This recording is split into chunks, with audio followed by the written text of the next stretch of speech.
Welcome to Peden Stadium in Athens, Ohio. Live college football this afternoon on ESPN3. It's a Mid-American Conference East Division showdown as the Bowling Green Falcons roll in to meet the Ohio Bobcats.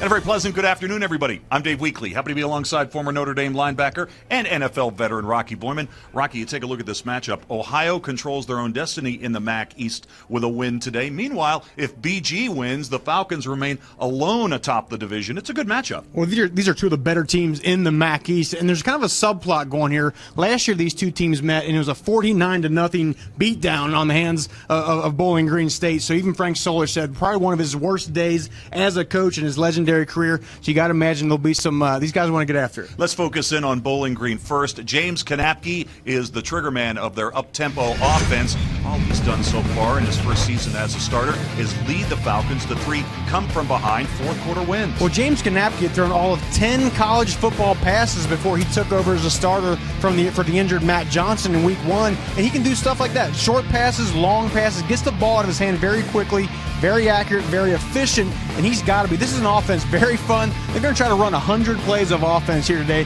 and Kanapke can lead them. No, the Ohio Bobcat defense doesn't need that. They want to control the football on the ground if they can. And A.J. Olette is the key there. He did not play last week because of a bad ankle in the Bobcat loss at Central Michigan. He's a huge key today. Well, Olette was the guy they were missing last week versus Central Michigan because he can do things like this. Take it up the middle, then bust it outside, has the speed to take it to the house. This is a heavy run, play-action pass offense, but it all starts with establishing the run. Olette, again, a key guy was missing last week. He has a little bit of an ankle issue right now, not 100%, but he's going to be out there. He's going to give him the best chance to win this football game. It's a perfect day for college football. Weather is spectacular here in Ohio this afternoon. Plus, it's homecoming for the Bobcats. We're expecting a loud crowd. A lot of folks in the house. Should have a good one for you this afternoon. Bowling Green, the Falcons, in town to take on the Ohio Bobcats. It's live on ESPN3 in just a moment.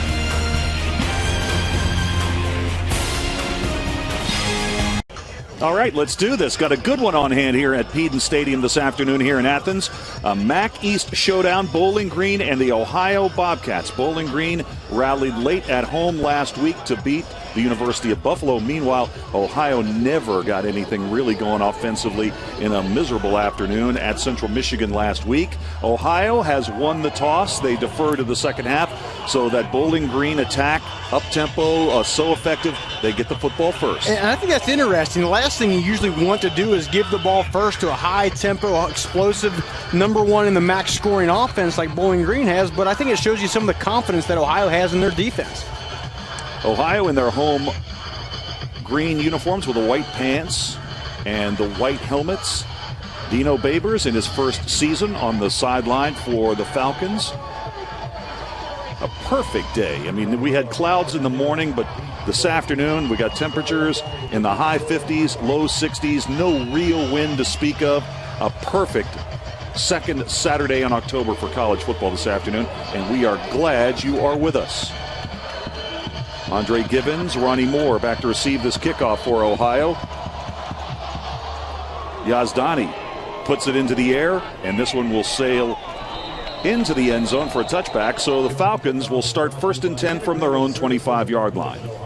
When, as I talked about in the open, Dave, this team is going to go very fast. This may be the last time I get to talk during this entire broadcast. They try to get a play every 15 seconds, and there's the guy that leads them, James Kanapke. You see there's 7 interceptions, but even Dino Babers, the head coach, said this week he's been a very accurate passer. Really only one of those 7 have been his fault, as he really takes control of this offense. He's a redshirt sophomore from Fort Wayne, Indiana, Bishop Luers High School, 321 yards and a touchdown last week in a victory at home at the Doit against UB from the 25-yard line.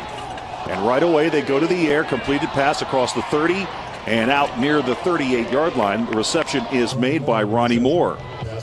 And Ronnie Moore, he's one of our impact players. He led the team in touchdowns last year as a true freshman, but the guy that really gets them going is the running back, Travis Geen, through the air and out of the backfield. And quickly, They come to the line of scrimmage, and again, Kanapke connects to Moore, and Davis makes the stop. Torrin Davis, the free safety. There are all kinds of injuries in this defense. We'll detail them, but Poling and Crutcher are impact players today. Poling is one of the best players on this defense, and Antoine Crutcher is really key today because he's got to hold that line of scrimmage and really give them a chance up front and try to beat that offensive lineup for Bowling Green State. Heath Jackson makes the catch for BG. Layton made the stop. Jackson getting a good start here today. He only had one combined catch in the last 2 games for the Falcons.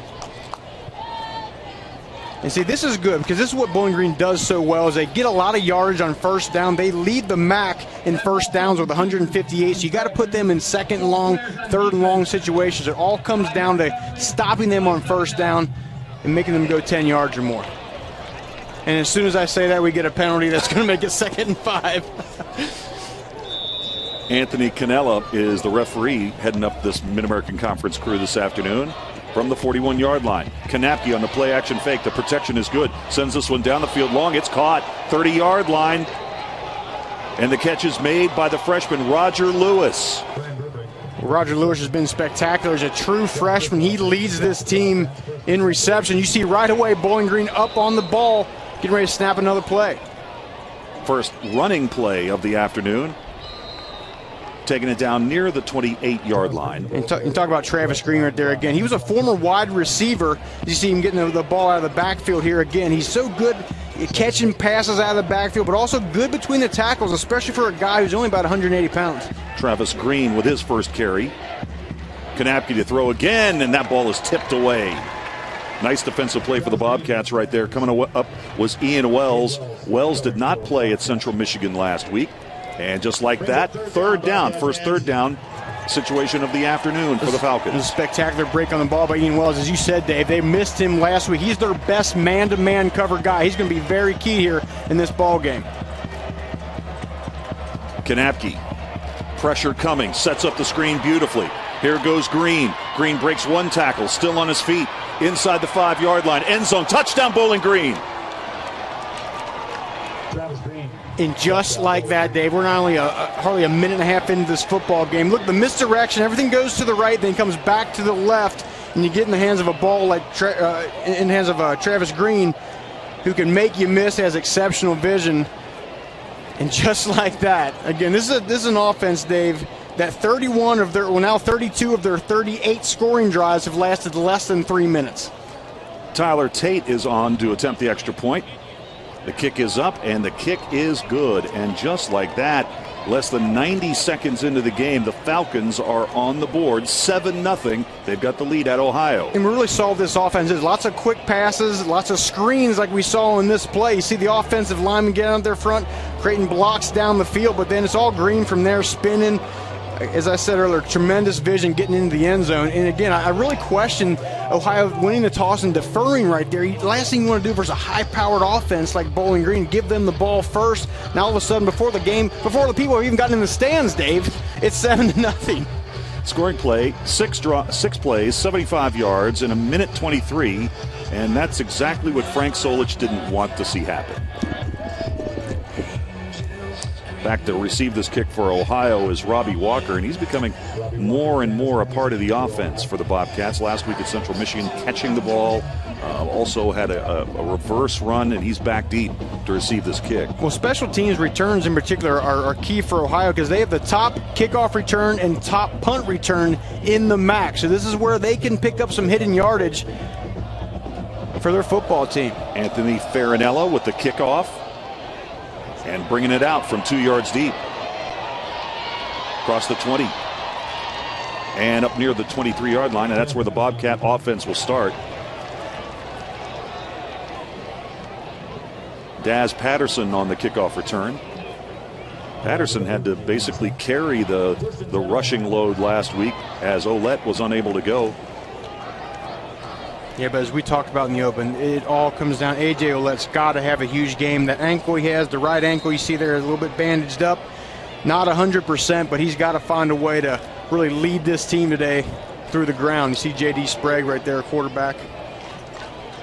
Sprague had a tough day at Central Michigan, just 7 of 21 for 98 yards, and he was sacked 3 times. Quarterback keeper, ball is loose. Fumbled and recovered by Bowling Green. The ball popped out of there, and BG comes up with it. And this Charlie game, Walker. This game could not have started worse for Ohio. A nice run versus J.D. Sprague, who's a dual-threat quarterback, but you got to hold on to the football. And that's the difference, Dave, in Bowling Green, their defense. Their defense has been dreadful all year, right? But the last couple of games, they've gotten turnovers. They're actually leading the MAC right now with 13 caused turnovers on defense.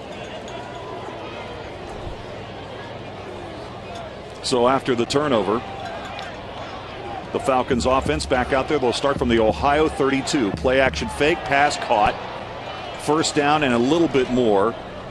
It's Burbrink on his first reception of the game. Ryan Burbrink, the redshirt junior. 27th catch of the year. It's a first down. Falcons just outside the red zone.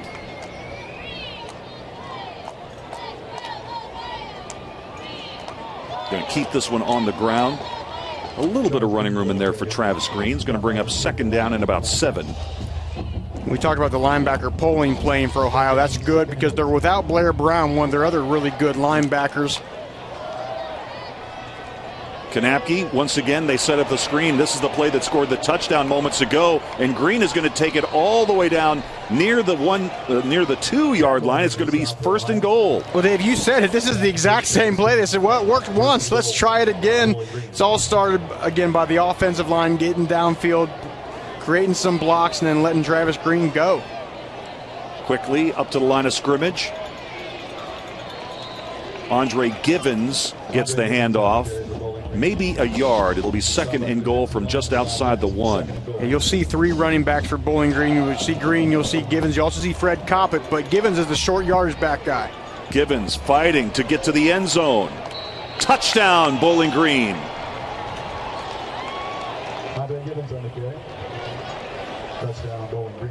Again, as you see, just a straight downhill play and a good job by Givens just finding a little bit of daylight in there and finding a way to push it and roll, spin, whatever you got to do to get in the end zone.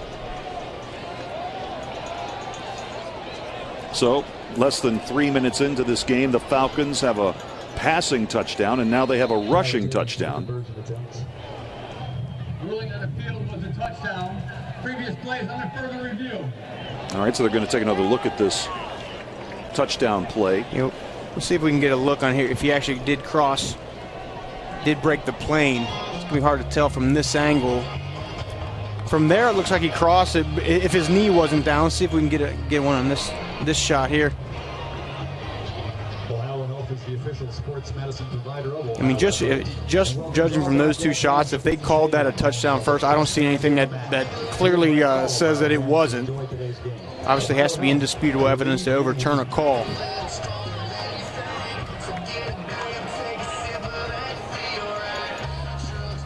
There's Frank Solich again, as I said in the open. That 49-0 game last year. I actually called that game. It was very similar to this one. Everyone's hyped up, big-time implication game. After further review, ruling on the field stands. Yeah. Touchdown. It is a touchdown. Yeah, well, and as I was saying, it was just very similar to this. A few plays into the game, not even 5 minutes in, and Bowling Green was up 14-0 and didn't look back. So Ohio's got to do something, find a way to stop the bleeding here today.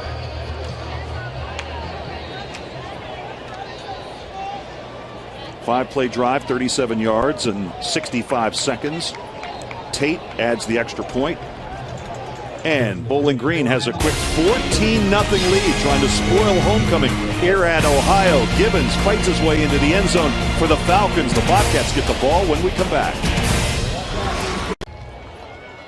12:18 to go in our opening quarter, just underway. Bowling Green, 2 possessions, 2 touchdowns. Andre Givens, a moment ago, a 2-yard touchdown run. We saw a shot of the crowd here a moment ago here at Ohio. There are a lot of people here, a big crowd on hand for this one. Well, like you said, yeah, homecoming. Everyone's fired up in the stands. A great atmosphere here, but now Ohio's got to find a way to get back in this football game. And the toughest thing is now their game plan of controlling the clock, keeping Bowling Green's offense on the sideline, that's a little bit thrown out the window now.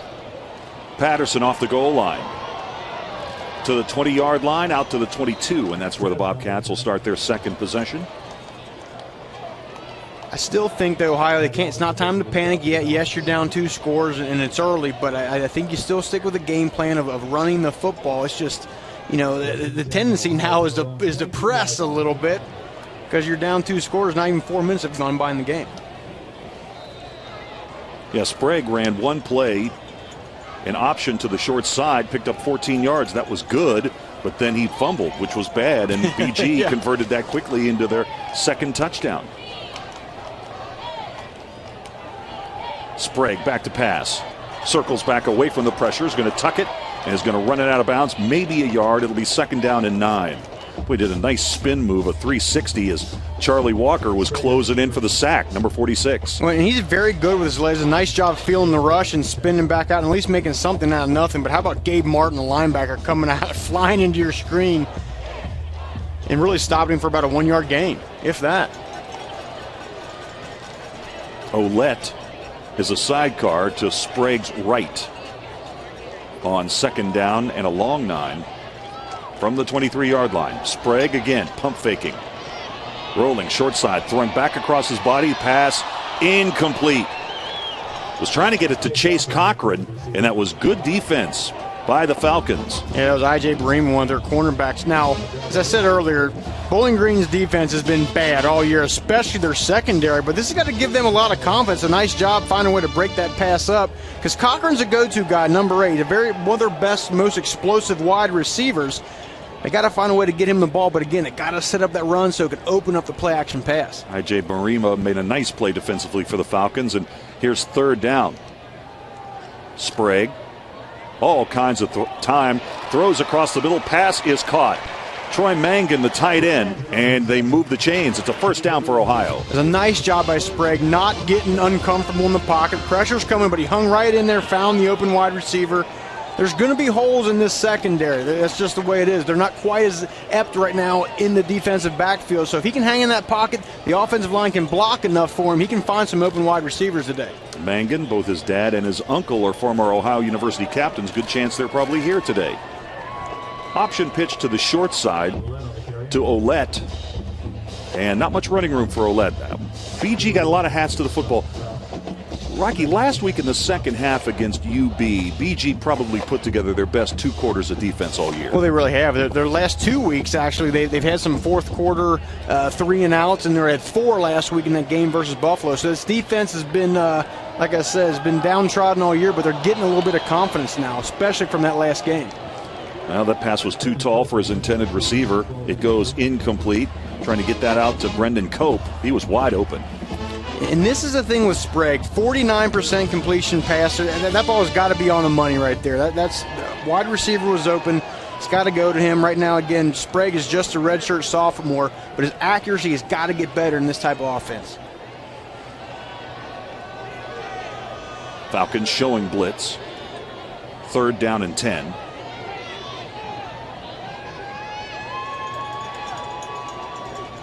And here they come. Falcons rushing 5. Sprague flushed out of the pocket. Got a good block from Ouellette. But he will go out of bounds short of the sticks. And so the Ohio offense will be forced to punt again. Well, you called it. It was a nice job of Ouellette picking up the blitzer on the corner right there, or Sprague would have been dead. Decent job of at least picking up some yardage before they'll be forced to punt. But again, a nice job. 2nd straight getting off the field here for Bowling Green. Mitch Bonstetter is in to punt this football. Bonstetter had a great punt last week at Central Michigan, a 53-yarder that pinned the Chips back at the 1-yard line. Burbrink is back to receive this kick for the Falcons at his own 14-yard line. Good looking punt. Fair catch called for and taken at the 10. So Falcons have the football back, and they're already up 14-0 on the road this afternoon at Ohio. Dino Babers has got his offense back out there on the field. First year as the head coach of the Bowling Green Falcons. 4-2 record right now, and they control the top of the MAC East. They'll retain sole possession of first place with a win here this afternoon. Ohio, of course, would like to change that on this homecoming Saturday. 3rd possession for the Falcons. They begin at their own 10-yard line. Pass tipped. Well, check that. No, just dropped. Burbrink couldn't hold on, and it's 2nd down and 10. And obviously that's a win for Ohio. As I said earlier, if you can get Bowling Green in 2nd and long, that gives you a chance. This offense really clicks when they can pick up 4, 5, 6 or more yards on 1st down.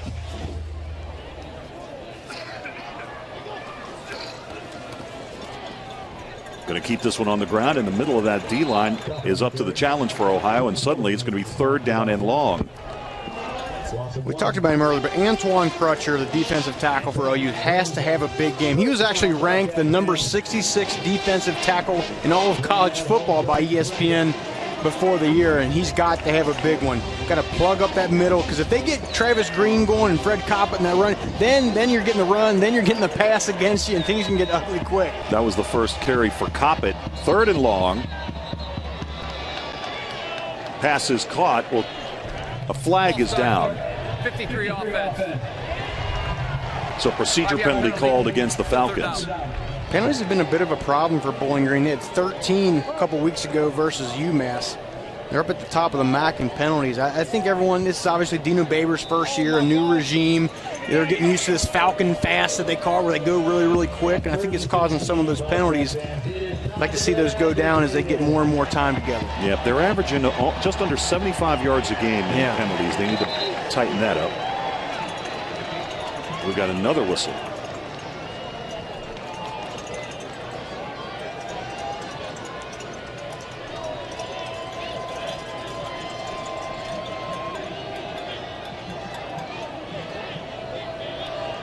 Please reset the game clock to 9 minutes and 30 seconds. I was wondering if it was going to be a clock issue, and that was the case. And now we're set for play. 3rd and 16. We'll see if OU decides to bring pressure. Doesn't look like. Looks like they're going to stay a base, probably a 3-deep defense here. Kanapke already 6 of 8 for 99 yards and a touchdown. Giving ground. And that's an incomplete pass. And in the middle of that Frank picture, Solis wants an illegal intentional grounding there. He may have a case. I don't think so. Travis Green was in there. He was close, but he was close, not close enough for Frank Solis, that's for sure. Let's get a look on the replay. Keep your eye on number 8. Yeah, it was Ronnie Moore, number 5, I think, that was streaking across. Yeah, I mean, look, that's within the realm, but it was close. Again, Frank Solis is going to at least argue his case. Joe Davidson. Line drive, short kick. Patterson takes it at the 39. Flag is down. Patterson still spinning. Finally gets down to the 27-yard line. But we've got laundry all over the field. Yeah, and unfortunately, that's blocks in the back on their return team. We'll get a look at it here. Even with a mark-off, this is going to be good field position. Holding. Number 8 on the receiving team. 10-yard penalty. 1st down, Ohio. Cochran whistled on the penalty, but when we come back, Frank Solich and the Ohio Bobcats are going to have good field position. They trail Bowling Green early, 14-0. 9:13 to go in our opening quarter. Ohio has got great field position for this possession. They will start from the Bowling Green 37-yard line. How about Frank Solich, now in his 10th season at Ohio, still chasing that elusive MAC championship. And I'm still trying to chase Frank Solich. He was at Nebraska when I was at Notre Dame. They beat us my junior year. We were 1 versus 2 in the country. He's one heck of a coach. All right, they fake the jet screen. Here's Sprague with the pass. Pass is caught. Down near the 12-yard line is number 12. That's Reed. Jordan Reed, the redshirt sophomore from Stone Mountain, Georgia, makes a big play. Already these receivers are finding some holes in this defense. This is all Sprague. Nice touch on his pass. Not a tremendously huge arm on Sprague, but very good touch finding Jordan Reed. Now Reed, the last time the Bobcats played at home, had a career-long 34-yard gainer against Eastern Illinois. This puts Ohio in the red zone. From the BG 13, Sprague, end zone throw, incomplete.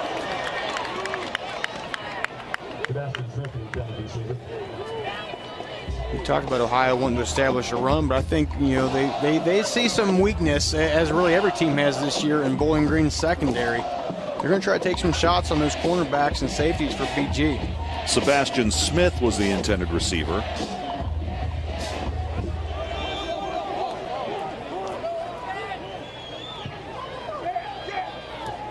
Fake it to Walker, short side pitch, Ouellette. And he'll take it down to the 11-yard line and no more. Gabe Martin came up from his linebacking spot, and just like that, it's 3rd and about 8. Ohio can get a first down at the Falcon 4. This offensive line for Ohio, Dave, when we talked to Coach Scholich during the week, we were reversing guys and putting guys we're moving over. It's really a patchwork. This whole team in general for Ohio has had a ton of injuries on the offensive line, especially also on the defensive side of the ball. Trips to the top. Ohio's showing a little bit of a pistol look here. Short slide, Sprague, Ouellette. And he is going to be bumped out of bounds. He gets to the 8, but that's going to be shy of the marker. A flag is down back at the 13-yard line.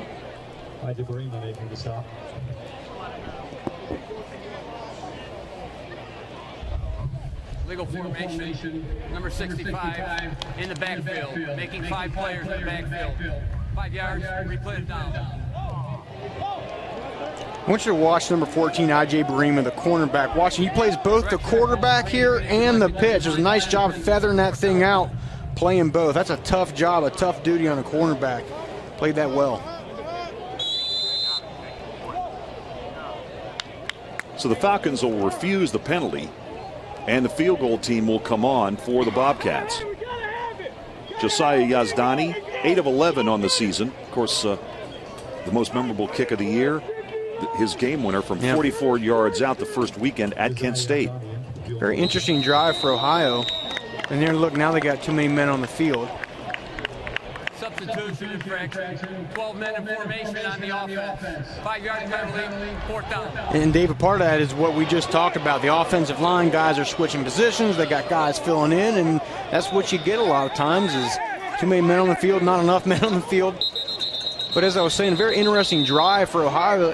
One of their game plans is taking some time off the clock, and not much time went off the clock, and also they're going to be forced to just hopefully get a field goal here. Still talking things over after the mark off. Bowling Green is on to the decline penalty. It is still 4th down. Okay. So they'll get the ball a little bit closer to the goal line, and you know what Babers is thinking here. Yep. It's going to be a little bit more of a sharp angle. Right. This kick is going to come from the right hash. This will be a 25-yard attempt. Bonstetter is the holder.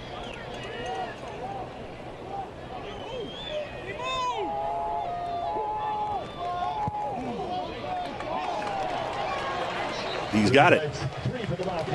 So Yazdani snaked that one in just inside the left upright, and Ohio is on the board.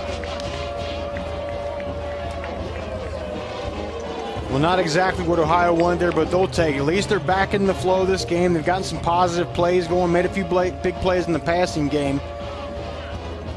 You'd hate with that bad field, or the great field position they got there to start, to not get anything out of it. At least they got 3.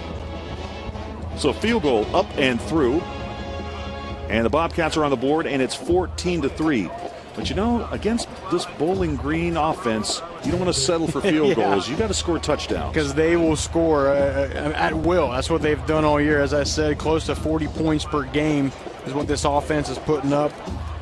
And they're explosive, too. They have 54 plays of 20-plus yards on the year already, just a few games in.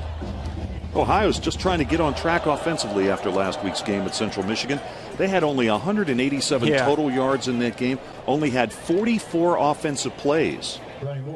Yeah, in Central Michigan, and look, their front seven is one of the best in the entire MAC, but they really controlled that game last week versus Ohio. But I think Ohio, talking to Coach Scholich this week, I think they, obviously Bowling Green's defensive front seven is not quite as stout as Central Michigan's, and I think they, think they have a real shot here today. Yazdani with the kickoff. Oh my goodness! That's and this the one's worst penalty in football. That's going to sail out of bounds, and you can see how unhappy he is about that.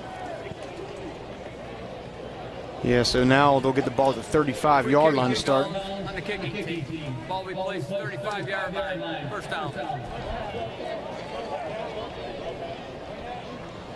And this is an offense you just can't afford, Dave, to give him 1 yard, let alone 15. Well, we've still got 7 minutes to play on our opening quarter, and Bowling Green already has 106 total yards. That's what they do. 6 seconds. For exclusive offers on your next vehicle purchase, visit buyatoyota.com. Bennett and Stewart on the left side. McAuliffe at center, a redshirt freshman. Huddle and Logan Dietz on the right side, your offensive line for the Falcons. Play action. Pass is caught. Out to midfield, maybe to the 49-yard line. Reception by Ronnie Moore. Nice job selling the run by Kanapke, and then pulls it out real quick and finds an open Ronnie Moore. Ronnie Moore, he tells Kanapke, I'm open every play. He says, I'm open every play, just like most great wide receivers say, Dave. I'm always open, and Kanapke always laughs about it. Blown this play dead. Looks like we may have had some movement on the offensive line for the Falcons on the left side. We'll see.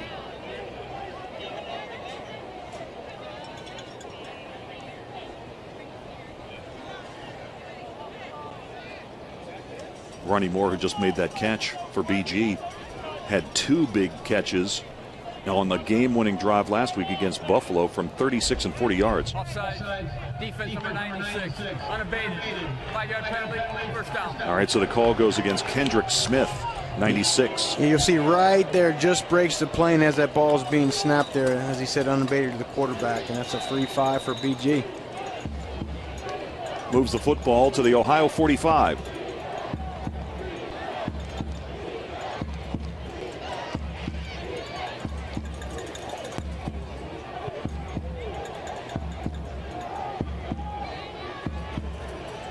Kanapke, straight back, no play action. Great protection, fires, incomplete.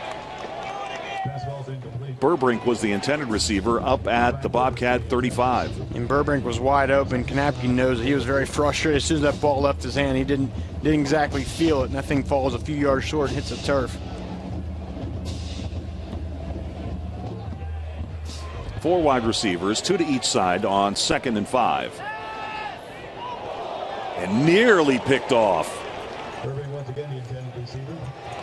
That was Javon Johnson, the linebacker. He almost had it. He's a very athletic sideline-to-sideline linebacker. You see OU is in man-to-man coverage. Look at him undercut the route, and looks like he may have gotten a piece of that ball. But these linebackers are what's really makes this defense go. We talked about Blair Brown is out, but Quentin Poland and Javon Johnson are 2 excellent linebackers, 2 of the better linebackers in all the MAC. BG 1 of 2 on 3rd down conversion attempts here early in the ball game. Kanapke to throw, knocked away, contact, no call, and it looks as if the Falcons are going to have to punt. Coming up and making a nice play was Devin Bass, the corner from Omaha. Yeah, Devin Bass was in on it, and also Quentin Poland, a nice job of really surrounding the receiver before they could get the catch. Forcing a punt, that's what you got to do. And so Bass makes the play, and now Daz Patterson is back to receive this punt at around the 10-yard line for Ohio. Now, the last punt had a really low trajectory. So Davidson is on to punt the ball again. He's a tall drink of water. 6'7", just a redshirt freshman. High, but short kick. Oh, and look at that roll it's going to take for the Falcons. Inside the 5, all the way down inside the 1-yard line. And Daz Patterson knows it already, but he should have caught that ball. Fair caught it. They would have had nice field position, but now they're starting with their backs deep in their own end zone. That was Ronnie Moore on the special teams unit. Look how close that ball is to the goal line. Inside the 1. Can't do it any better than that. How about Ronnie Moore? Great wide receiver, one of the better ones in the MAC, but also not too selfish. Goes and makes a very nice play on special teams, pinning Ohio back in their own end zone.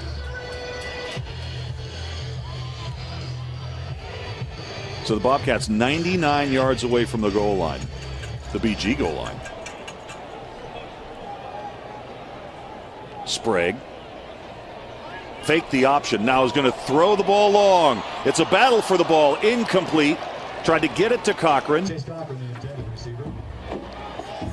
Abira knocked it away. That's the second nice play that I.J. Barima has made in coverage here, which has been their Achilles heel all year. Not watched. The ball is in the air, times it perfectly, goes up, gets his hands in between Cochran and breaks that ball up. That's the kind of defensive back play, Dave, that this defense has been missing all year. They haven't had Rylan Ward in there, one of their all-max safeties, but I.J. Barima's really stepping up here today. 2nd down and 10. Sprague on the keeper with room, 1st down and more. Takes it all the way out near the 17-yard line for a 16-yard gainer and a badly needed 1st down for Ohio. J.D. Sprague looked a little shaken up on that play, but a nice job riding the fake down. It's always a risky play in your own end zone, but a good job. And I don't think Sprague gets enough credit for how much of a dual threat he is. He does a nice job getting yardage with his legs, which is what we saw right there. Sprague, play action. Protection is good. Fires, pass caught all the way out to the 40-yard line. It's Cope. And you can tell right now, Dave, I said that, you need to establish the run. Well, BG knew that as well. They're really stacking the boxes, open up some opportunities on the back end.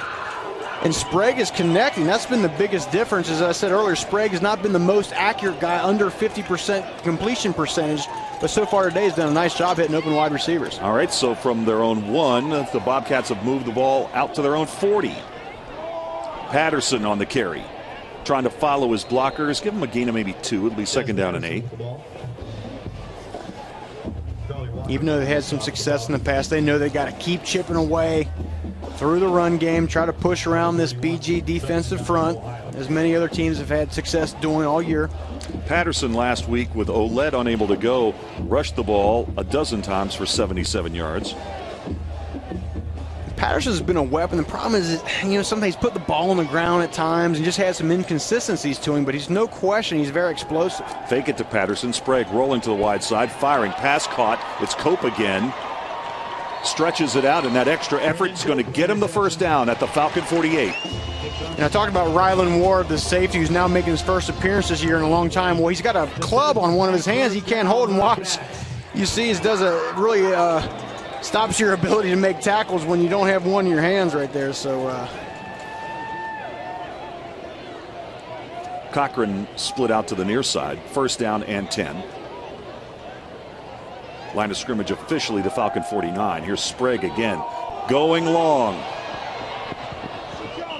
And Cochran was covered like a blanket back there. Incomplete.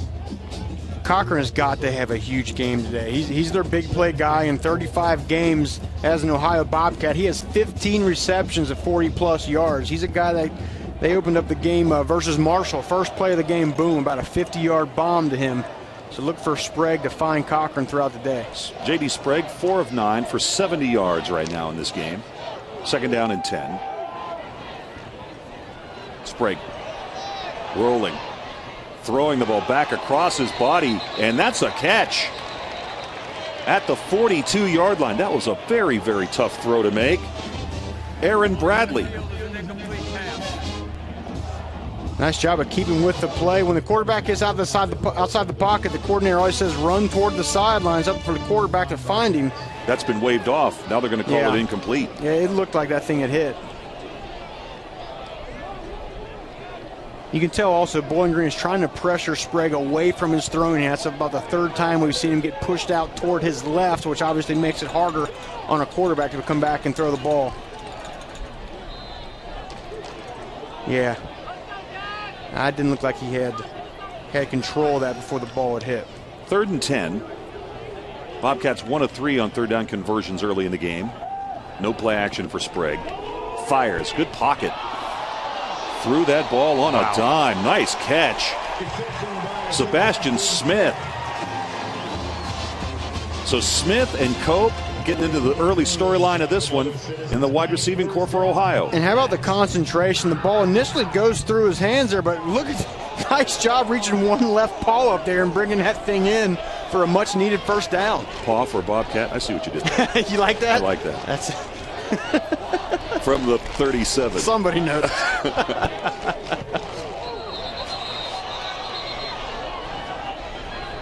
And this is going to go against Ohio.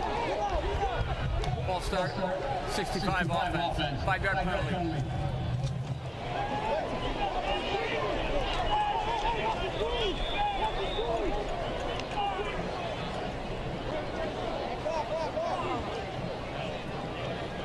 Well, Bobcats have already converted a couple of third downs in this game. They had no third down conversions in the first half last week in Mount Pleasant. Yeah, that was their undoing last week. Sprague, quarterback keeper, and that's going to work again. Going to take it down to the 35-yard line. Sprague didn't really get much of an opportunity to run the football last week. Ohio only had 44 offensive snaps, but Central Michigan did a really good job up front of closing in on him, keeping him from getting outside and running. He ran the football very effectively here a couple of weeks ago against Eastern Illinois. Had a couple of touchdown runs in that game, in addition to a touchdown pass. 2nd down and 8. Patterson in motion. Sprague fires, caught to the 30-yard line, so it's still short of a first down. It's going to be 3rd down and 2. Another catch by Sebastian Smith.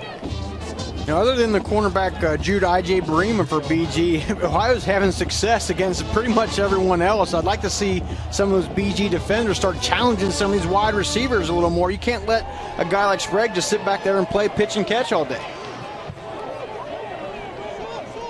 3rd and 3. 2 receivers to each side. Cochran's at the bottom of your screen. Patterson in there as the tailback. Option, Patterson. Can he get the corner? He's got 1st down and more. Bumped out of bounds near the 22-yard line. It's another 3rd down conversion for Ohio. And they're moving the football and controlling the clock. And part of it, too, is they're doing a decent job of getting in third and manageable situations, but that's a good job by Patterson. Just finding the open field there, getting the block, and getting forward for some nice yards. Good job by Cochran out there on the corner. Yep. Helping to plow the road. Inside of 2 minutes to play, opening quarter. Bowling Green leads 14-3, but the Bobcats are driving.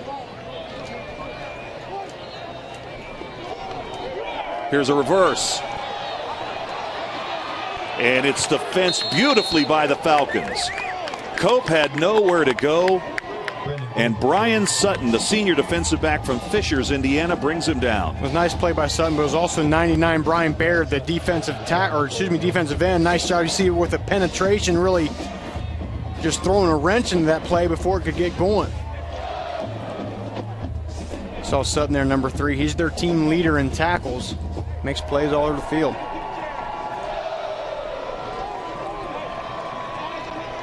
So we'll see if that big defensive play short circuits this drive. It's now 2nd down and 19.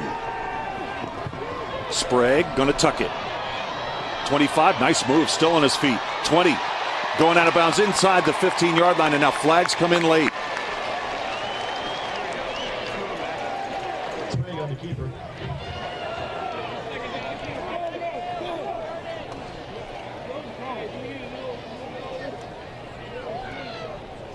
So we'll talk this one over, but it looks to go against Ohio. Illegal block in the back, 82 offense, 10-yard penalty, replay 2nd down. Mangan, the tight end, 82. We'll see, and that's a shame because a nice job by Sprague of finding some open room. Gives the pump fake there and then puts his foot in the ground. There it was. Man, that's if that's the play I saw there, we'll see, get another look at it here on the side. He may have had a hand on his back, but he didn't really make much forcible contact, in my opinion. And he really didn't even need that block to get the 1st down. That's ticky-tacky, in my opinion.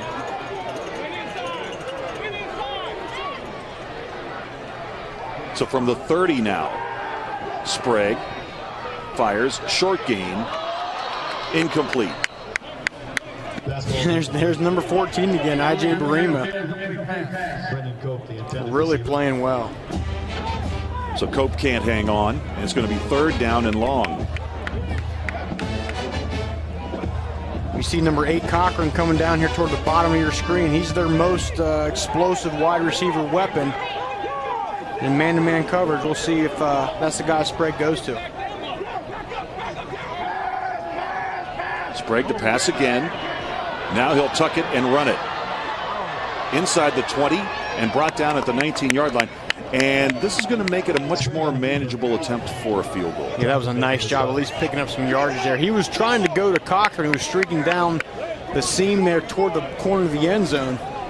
Wasn't open, though, but again, nice job finding a little bit of space there, a little open window to pick up some yards and force a higher percentage field goal.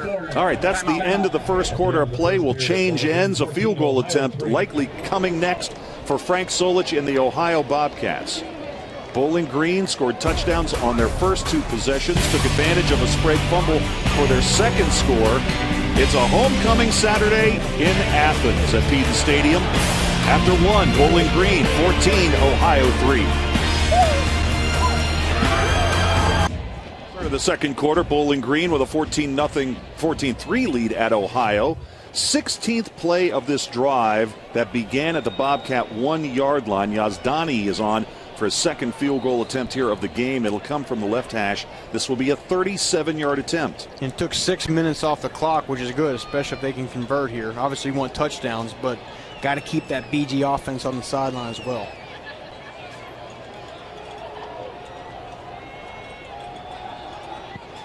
Kick on the way. Good. So a 16-play drive results in a field goal, and it's 14-6. Well, like you said, I think Frank Solich will take that ball started on their half-yard line, going all the way down. Obviously, they'd like to get in the end zone. A few penalties there late forced them, made them unable to get a touchdown, keep that drive going. But again, you want to keep BG's offense, keep James Kanapke and all those guys, all those weapons at the wide receiver position on the sideline. That's the best defense out there. So 16 plays, 79 yards, 6 minutes and 15 seconds come off the board for Frank Solich.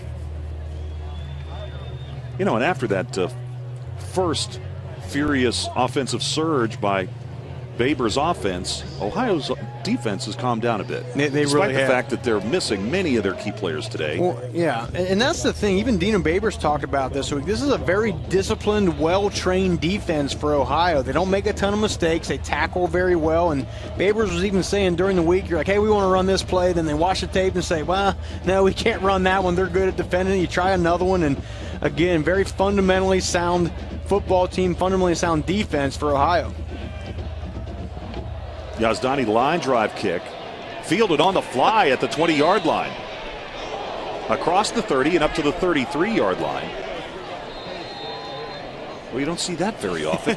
That was a dream of every defensive lineman. Shannon Smith, number 93, fielded that ball, but they'll take it. Yeah, it was a knuckler going in there. Smith, a redshirt freshman from Chicago. Kanapke set to bring the offense back out, 7 of 13 for 114 yards and a touchdown so far. Now this offense, as we've seen, lots of short passes, quick game, passes to the outside part of the field. Some point, Dave, they're going to start taking some shots after they loosen that defense up a bit. Ronnie Moore has 3 catches already for BG this afternoon. They keep this ball on the ground. Short game, maybe a yard, and that's it. So not much running room for Green. Casey Sales was in there on the tackle. This is a defensive line that is missing Brandon Purdom. He is out for this game. Here's Moore. Moore makes one man miss, and then one of the team leaders for the Bobcats defense, Josh Kristoff, came up and made the stop. And Kristoff made one heck of a play right there, fighting off a block and staying on his feet and getting in on that tackle. That was a nice job. Wide receiver tried to block him, tried to take his legs, stayed on his feet and made the tackle. Third down conversion attempt coming. And a ball thrown away, and it's going to force the Falcons to punt. Fans want intentional grounding. I'd like to see where that receiver was, because Travis Green was bottled up on the inside there. It was a good job by OU's defensive front, keeping him trapped inside in the interior part of that line. Patterson back to receive this punt. And you know he wants to make a good play here after he let the last punt go over his head and be down at the 1 yard line. Joe Davidson set the punt. High kick, nice punt. Patterson will watch this one go inside. Oh my goodness, he fields the ball and spins out of there. Oh, my goodness, out to the 17-yard line. I don't think I've seen that this year. And Frank Solich never wants to see that again. This is amazing. Look at this. Why? I'm speechless. I don't know what he was thinking on that play. Obviously, he wasn't thinking, but... All right, we're going to collect their thoughts here. Yeah, that was a bit of a shock to the system. Bobcats have the ball. They trail by 8. 14 minutes to go until halftime. 14-6 is the score. One more look at Daz Patterson and his unique take on this punt return. Now, the rule is usually coaches say if it's on the 8-yard line or in more, you don't feel the punt, especially when you got to run backwards for it. But, I mean, you have to imagine the last punt return was in Daz Patterson's mind where he should have came up and made the fair catch. But obviously, you never want to go backwards, be running backwards, and then try to catch a ball inside the 8-yard line. That was something else. Ouellette on the carry. And you can see that ankle is bothering him a bit. He doesn't have that same burst. I would say there's not quite the confidence in that thing because he had a little bit of room, had a little window to run through on that particular play if he could have broken that tackle. Give him a gain of 3. 5'10", 195 pounds from Covington, Ohio. That's in the Dayton area. He played in Ohio's smallest high school division.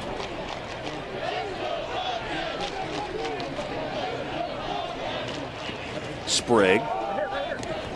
Here's Ouellette. And he'll take it out to the 25-yard line. As we talked about, a former walk-on. Ouellette is.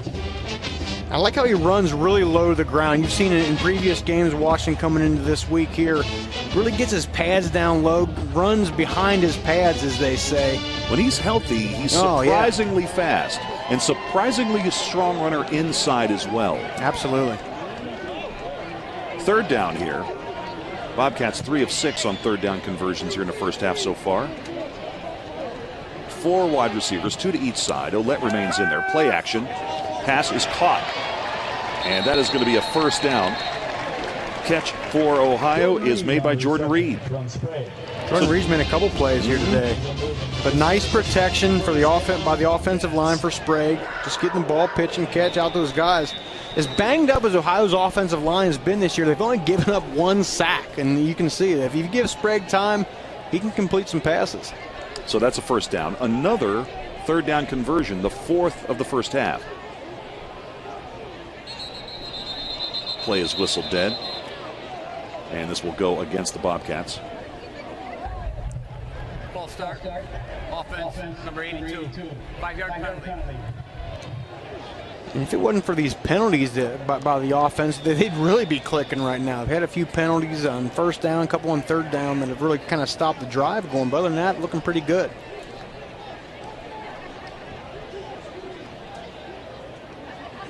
Ohio now with the edge in total yards, 173 total yards to this point.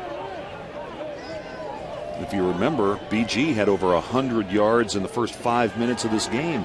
Sprague, the protection is good. Pass is caught.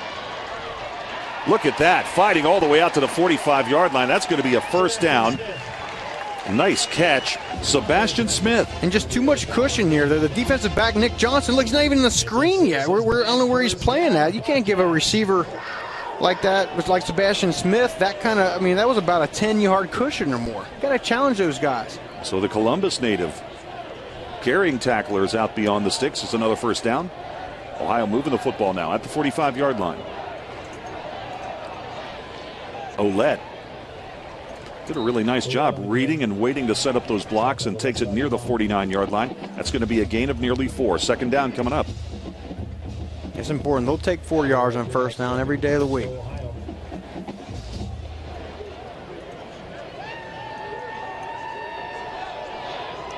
Ohio now starting to control the clock in this game as well. BG really stacking the box here. Look, they're coming after. Yep, sending 6. And the pass is caught. A flag comes in late. That's a first down to the 43-yard line. And Jordan Reed with another catch. But we'll see if this one's coming back.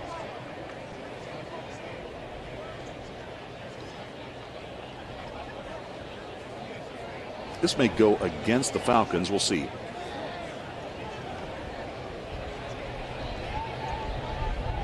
Pass Pass interference, offense number 82, blocking downfield. 15-yard penalty, replay second down. The second major penalty in the first half for Mangan. That's huge. That wipes out a nice gain, man. Try to get a look at it. We'll see number 82, Mangan. And see, they call him downfield blocking, but he's just trying to get a release and get into his pass route because the defender was all over him. That's another bad call, in my opinion, by this crew here today. Second down and 21. Sprague right on the money to Cochran. And that's what Cochran can do. He can make you miss in the open field. He makes one man miss and picks up an additional 5 yards. Nice route, as we said, nice protection. And they're really starting to pick on number 13, Nick Johnson there, just a freshman. It's probably the third or fourth time they've gone his way here. Cochran to the top of your screen. Trips to the top on 3rd down and 11. That was a 10-yard pickup. Sprague. Firing in traffic, pass caught. That's going to be a first down at the 44-yard line. He was able to laser that one in there. Wow. That was not a very big window, but was able to get that in there to Mangan. And there's a couple guys in it, especially Gabe Martin will watch the linebacker, sheet number 11. He waits and waits. Oh, just outside the left hand of Gabe Martin. I talked about Sprague's been a little bit trouble with his accuracy at times this year, but so far today he's been on the money. Mangan, good job making up for the penalty. From the 43-yard line. Pitch to the wide side. Ouellette takes it inside the 40. Yep. And we're going to get flags. So a late hit coming against the Falcons, and they'll be tacking on 15 more.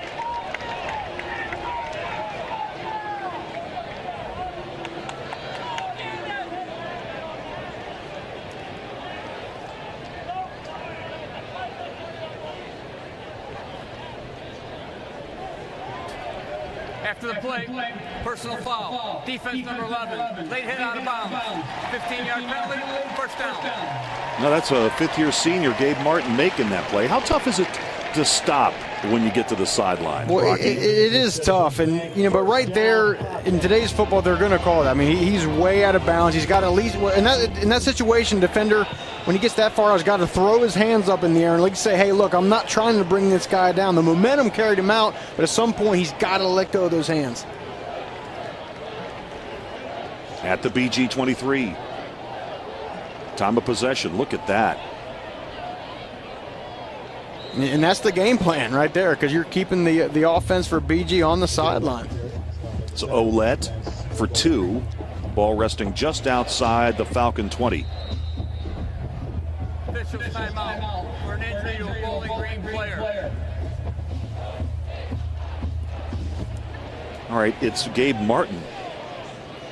So we'll take a quick timeout. 9:03 to go, first half. Ohio trailing by 8, but driving.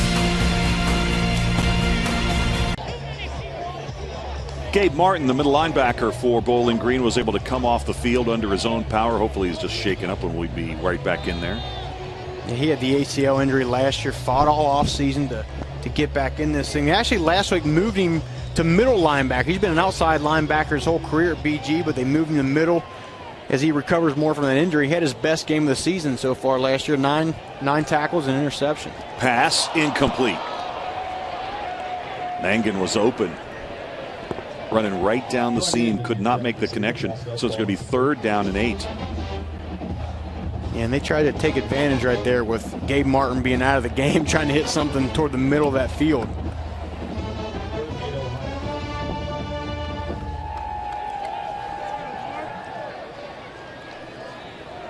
Haven't called Landon Smith's name today. He is in the slot at the top of your screen. Sprague, end zone, incomplete.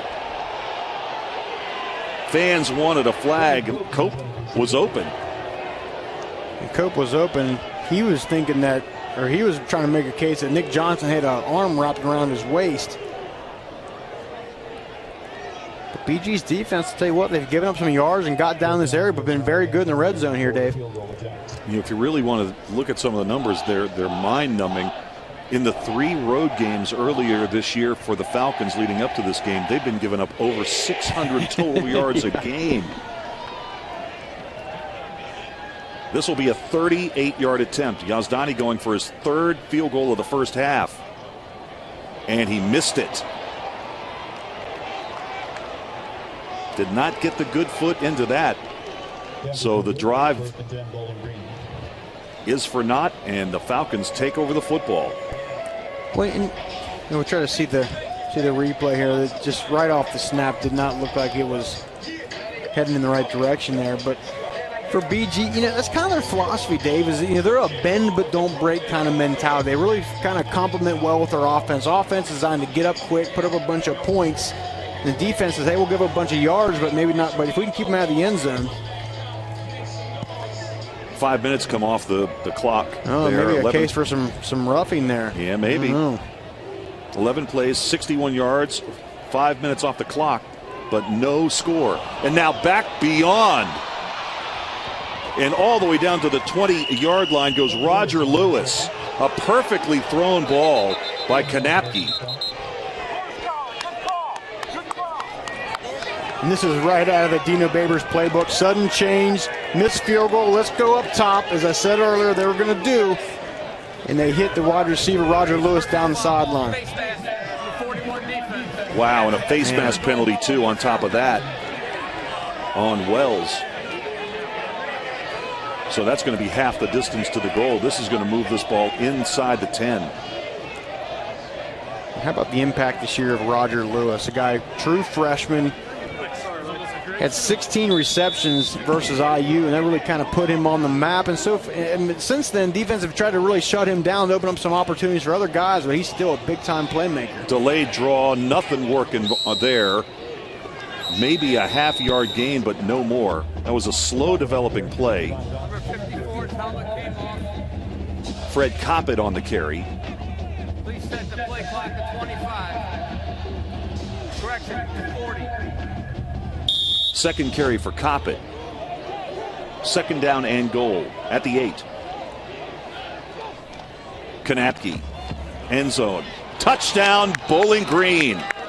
Ryan Burbrink, not going to look much easier than that. The big play to Lewis and then the touchdown pass to Burbrink. Well, you can see what a spread offense does, David. It's exactly that. They spread the field out wide, and when doing that, you create some open opportunities, lots of free space for the wide receivers. And then just a nice throwing lane. Good job of Kanapke getting the ball to his wide receiver, Burbrink. Extra point is up and good. Man, what a turnaround.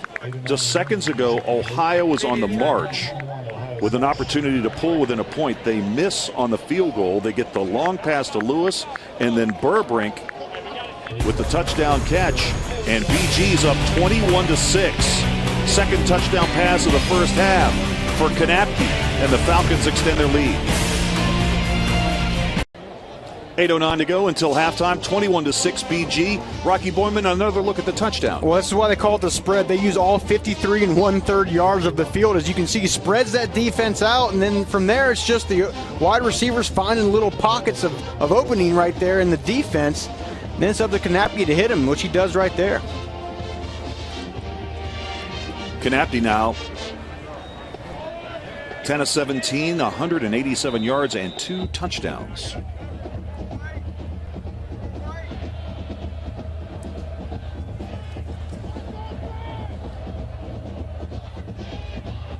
Anthony Farinella set to kick off.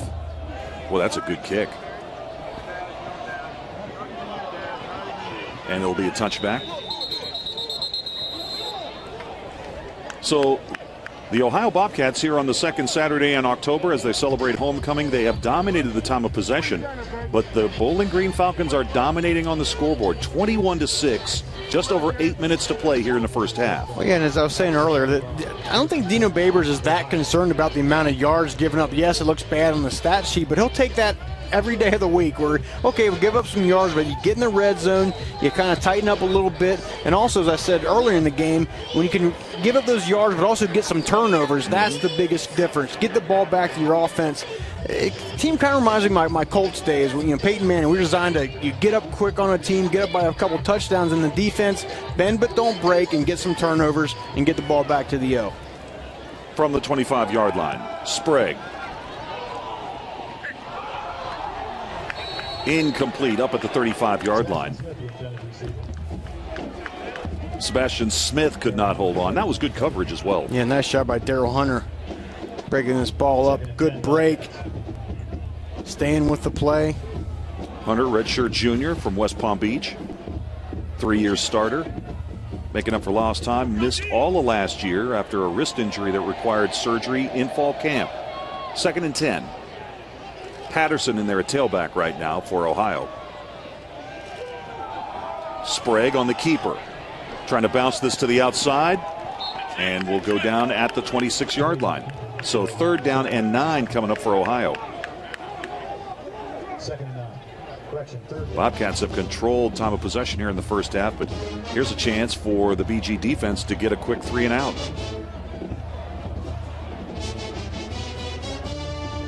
And right now, J.D. Sprague is coming off the field. He looks injured. See him over there toward the top of your screen on the sideline. Yeah, Sprague's down. Sits down at the 25-yard line. It looks like his right hand is the way he's looking at him. If he took a shot on that thing. Of course, he's in there for Darius Vick.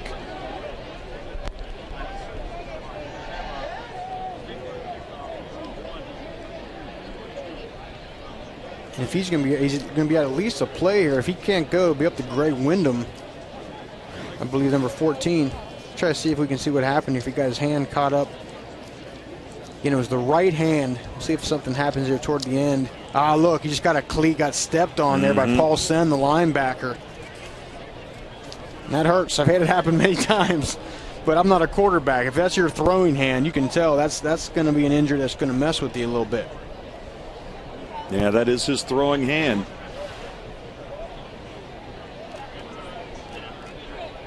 You have to imagine it gets stepped on, that thing starts to swell up a little bit. If he's going to try to get back in this game, he's got to keep that thing moving. And there's Vic with him. Yeah. So Wyndham will come in. And this is a tough spot to be put on the field in. 3rd and 9. Down 21-6. 7.5 to play. And Wyndham only has 5 passes in his career, all coming this season.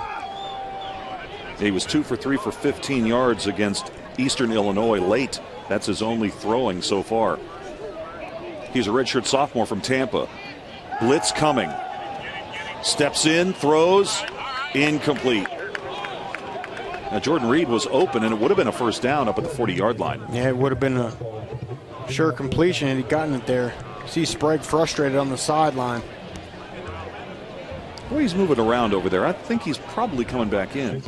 Yeah, the medical staff will get a look at it, but like I said, if that thing gets swollen to the point where he can't hold on to the football, that's not a good situation. Bonstetter set to punt the ball away. Line drive, short kick. It will take an Ohio roll and go out of bounds.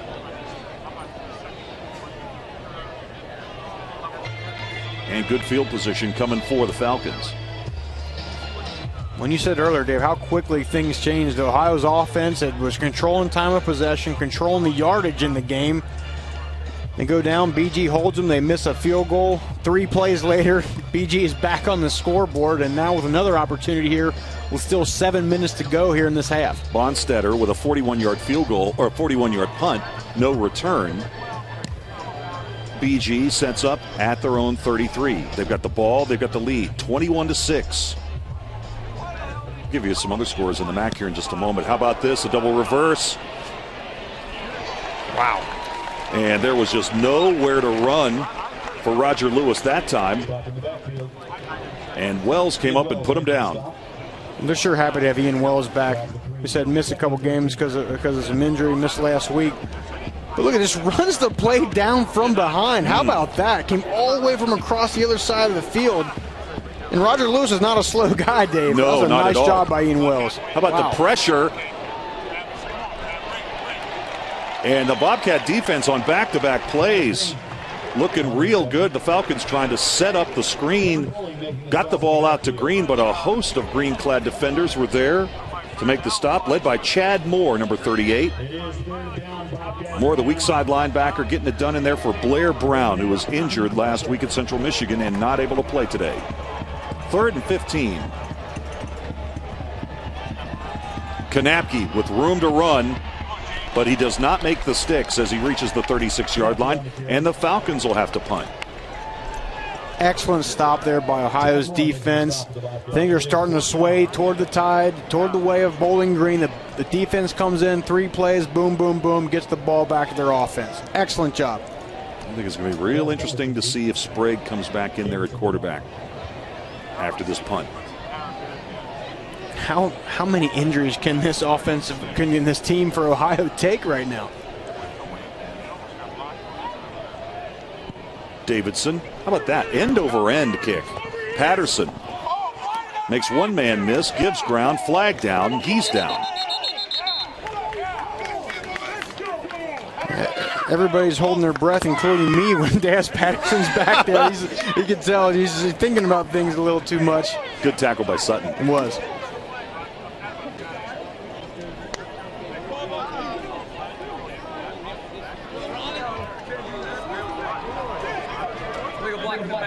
On the return team, number 21. After distance to the goal, first down. I tell you, Ohio's had some issues on the punt team in this first half. They really have. There it is. There it is. That's a clear block in the back. That's a no-brainer.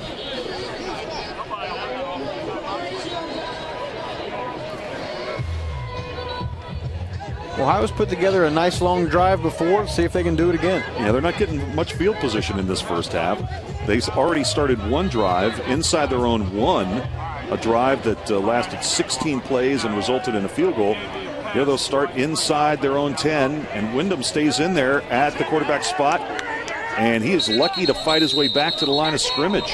And you know, you can see you don't get the repetitions if you're the second or even now third team quarterback really for Wyndham.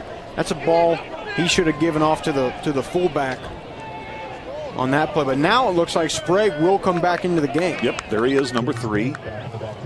Other games in the MAC, Eastern Michigan leads Buffalo 16-13, 3 minutes to go in the third. 3 minutes until halftime. Akron at home leading Miami 15-6. UMass winning at Kent State 17-10 late in the first half. That's a battle of winless teams there. Nice pass. First down out to the 28-yard line. Sprague looked pretty good on that throw as he was able to get that ball out there to Brendan Cope for a nice gainer. Well, Sprague's been good in the pocket, but he's also been very good here today with this, just keeping the play alive, extending the play, allowing those wide receivers to create some separation. Boy, they're sure happy to have him back in the game. Sprague, 10 of 20 for 135 yards here in the first half. He was a 7 of 21 for the game in a losing effort last week at Central Michigan. 1st and 10 from the 28. Just over 4 minutes to go here in the first half. Pass caught. 35-yard line. That's going to be a gain of 7. Another catch by Brendan Cope. So it's really been an interesting mix of receivers doing the heavy lifting here in the game today. Cope, Sebastian Smith, Jordan Reed. Well, and you pointed out earlier, you can tell Ouellette's not quite, fully into it. He's got that ankle injury. It looks like it's visibly bothering him, but they've had a lot of success in spite of that through the passing game. Both teams have their full complements of 3 timeouts as we get close to halftime.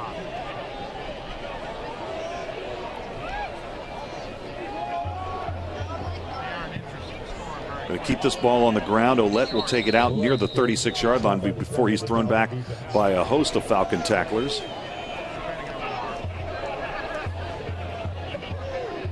Ryland Ward, number 15, led the group. Again, I'm very impressed with their defensive front. I said earlier, they a couple games this year, they've really gotten pushed around in the run game. Done a nice job here so far today.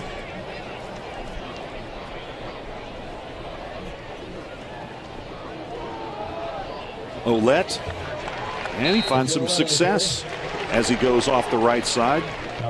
right behind the guard. And that's a first down for Ohio. And Ohio's saying, man, those third downs are sure are easier to pick up when they're 3rd and 3 and not 3rd and 9 or more like they were last week. Sprague's numbers up to the moment.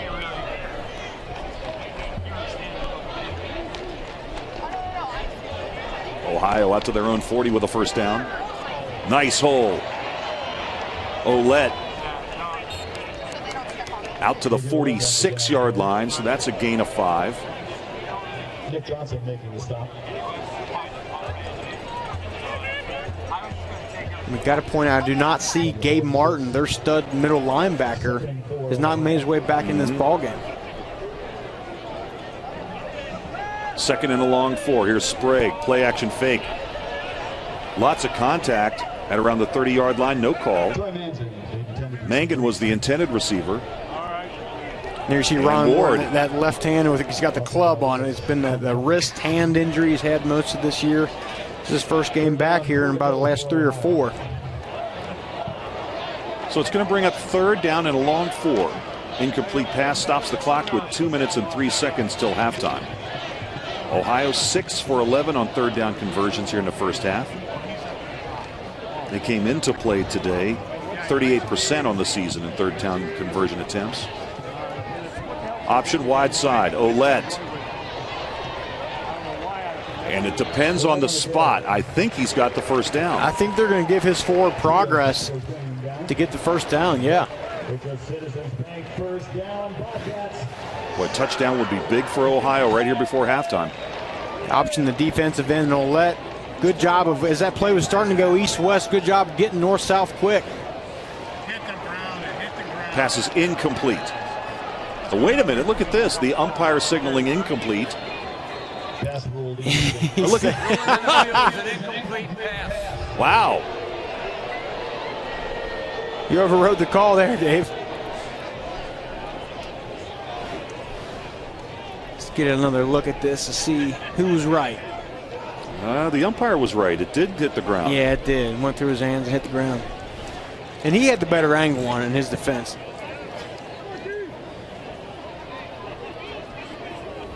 Still always funny to see one official signaling a catch while the other is saying incomplete. I like the conviction, though. Sprague cut from behind. Sack time. First sack of the game. I.J. Barima. He's made plays all day in the passing game, but now finally gets to the quarterback. I.J. Barima on a corner blitz, staying with the play, pulls Sprague down. Huge loss of yardage. Now for Ohio's facing a 3rd down and about over 20. Looks like 20 yards to go. Kind of surprised that the Falcons aren't using a timeout here. Yeah, I'm with you here. 3rd and 20. They have 3 of them. Sprague checks down to his tight end. Mangan takes it out to midfield, but it's going to be 4th and 10, and looks like Ohio will punt this ball. Now they call it timeout. But I'm with you, Dave. That would have been about a minute 12. First yard. About another 20 seconds or so that he could have saved. Of course, they obviously have the ability to score in a minute, but you like to give your offense the most time possible. Game clock operator, please reset the game clock to 55 seconds. 5-5. Thank you. So Bowling Green now with 2 timeouts remaining here in the first half, 55 seconds. Stick with us at halftime, our Capital One halftime report. Got some good stuff in it today. We're going to take a closer look at Notre Dame quarterback Everett Golston and Amari Cooper, the big play wide receiver for the Alabama Crimson Tide. Yeah. Plus we'll have first half highlights and statistics. There's Dino Babers. I actually had the privilege of calling one of his games last year when he was at Eastern Illinois. He had some quarterback by the name of Jimmy Garoppolo. Yeah. And we got to spend some time with him that week and watch him play. And I thought I was in on the biggest secret in the entire country. And obviously the New England Patriots saw something in Garoppolo. He's their quarterback of the future. He looked pretty good in some limited duty in that game against the Chiefs. Absolutely. I'll tell you what, I spent some time with him last year. Tremendous young man. Great fake. fake. It's a fake. Mangan stretching it out, and it looks like he's going to be just short. Needed 10, got 9.5. Man's it on the carry. It's obviously a tough play on when you got 10 yards to go. He almost got it, dragging some defenders. Wow. One more step, he would have had it.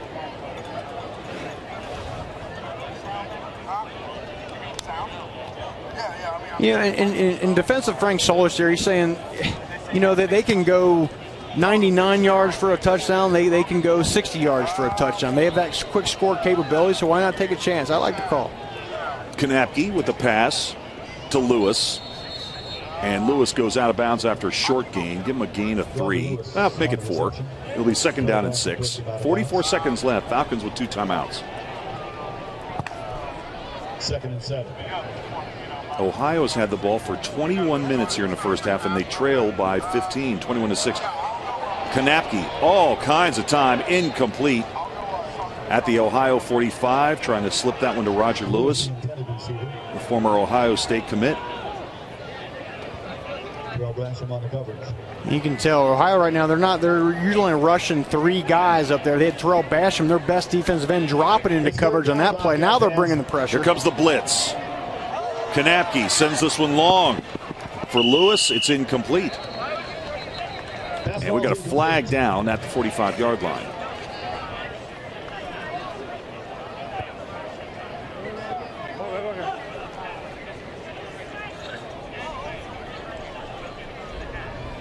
An eligible receiver downfield. Number 5 was covered on the offense. Penalties declined. 4th down. All right, 31 seconds and 4th and 7.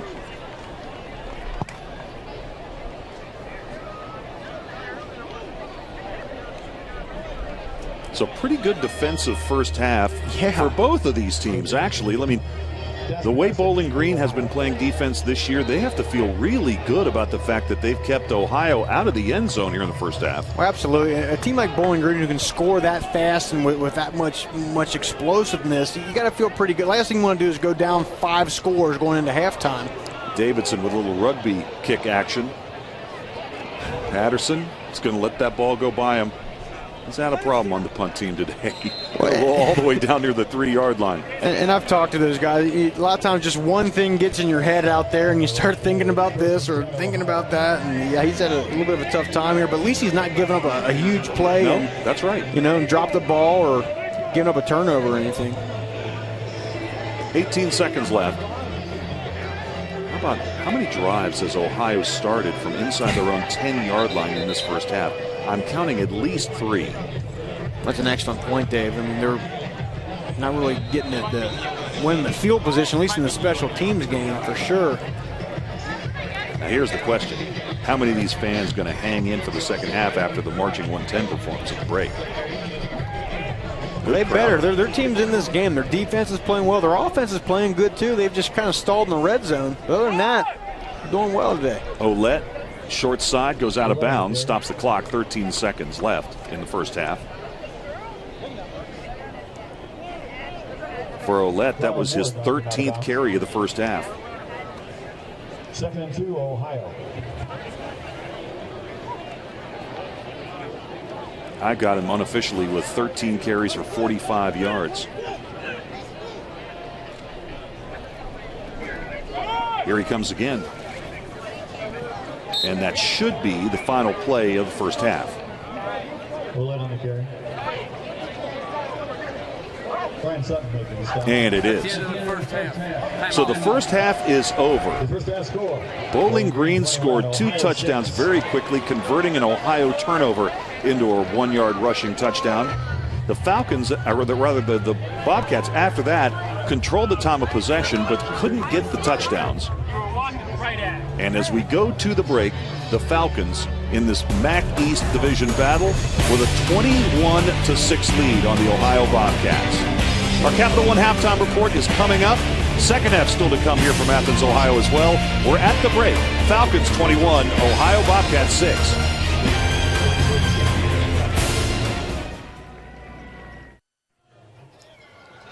And welcome back to Peden Stadium, Athens, Ohio. Mid-American Conference play this afternoon live on ESPN3. Good day to be out in the sun. Just an absolutely gorgeous day. Great day for fall foliage. Here we are. Rocky Boyman calling this game on the banks of the Hocking River. Great big crowd on hand, homecoming. They were happy with the performance at halftime from the marching 110. Frank Solich not worried about the band, though. He's worried about coming back in the second half against the Falcons, trailing right now 21-6. Well, this crowd's getting treated to a nice game here. It started off looking pretty ugly. BGSU got up 14-0 with not even 4 minutes gone into the game. And you're saying, oh, here we go. But Ohio's really, outside of those first couple of scores, controlled this game. They have more yards than Bowling Green. Just and really, and obviously the time of possession is what's really been key, keeping Bowling Green's offense on the sideline. They like those shoes on Farinella. They get your attention, don't they? Yeah, you see them.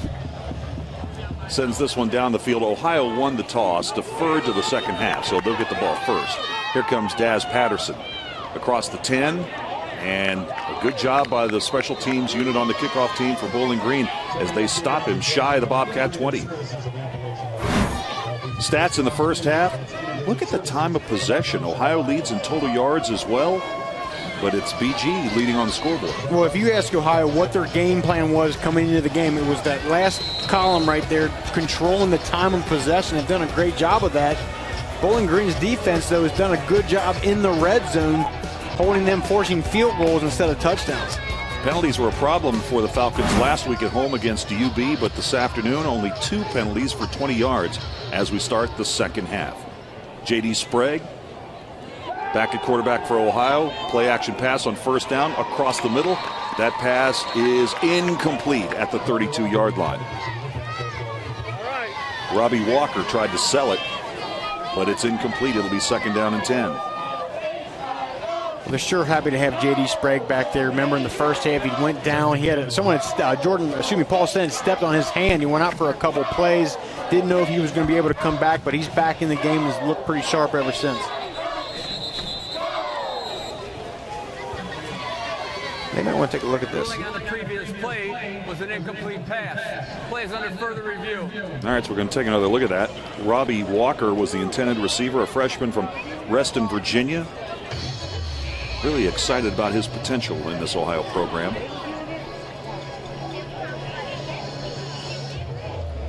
Ooh, I don't know. Man, I think that was a catch, David. The ball had popped up, but he pulled it back into his body before it hit the ground. Looked like to me on that replay.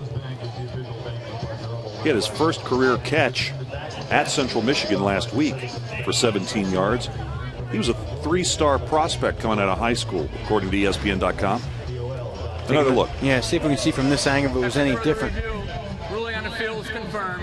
Incomplete pass. Second down. It's one of those that's hard to tell, and unless you see something really pop off the replay there, they're not going to overturn it. Now here's something that's kind of unique about Walker. He wants to be a fire marshal. Have you ever heard no, any player? These are usually the most hated guys in the world, the fire marshal. They come in your business and tell you what you can't do. He wants to be a fire marshal. Second down and 10.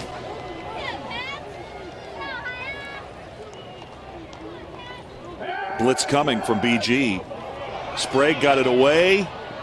Oh my goodness, nearly a one-handed grab by Cope. Brendan Cope was reaching out there with his right hand and nearly pulled that one in. And Brendan Cope didn't even see the ball in the air till right at the end and still almost came down with the play. I mean, right now, Brendan Cope doesn't know. Just now he looks up and finds it in the air. Oh, my goodness, almost comes down with a nice one-handed catch. That would have been a circus catch. Third and 10. Ohio didn't have a third down conversion at all last week. They're 7 of 13 on the game this afternoon. You see Gabe Martin, the middle linebacker, back in the game. They're sure happy to have him on the field. Blitz coming. Sprague steps up, avoids the traffic, throws, nearly intercepted. Incomplete. Was checking down and trying to get that ball to Ouellette. Yeah, and Sprague is really lucky that they did not intercept that ball. It's always those late throws over the middle, Dave, that usually get quarterbacks in trouble. And it was Gabe Martin on the pressure, forced Sprague up in the pocket, threw across his body, and how many times have you seen him? Those are usually the ones that get picked off. You know, Falcons dealing with some injuries as well. We've detailed Ohio's injuries. James Sanford in there at one of those outside linebacker spots, taking over for DJ Lynch, who's unable to go today. Bonstetter back to punt.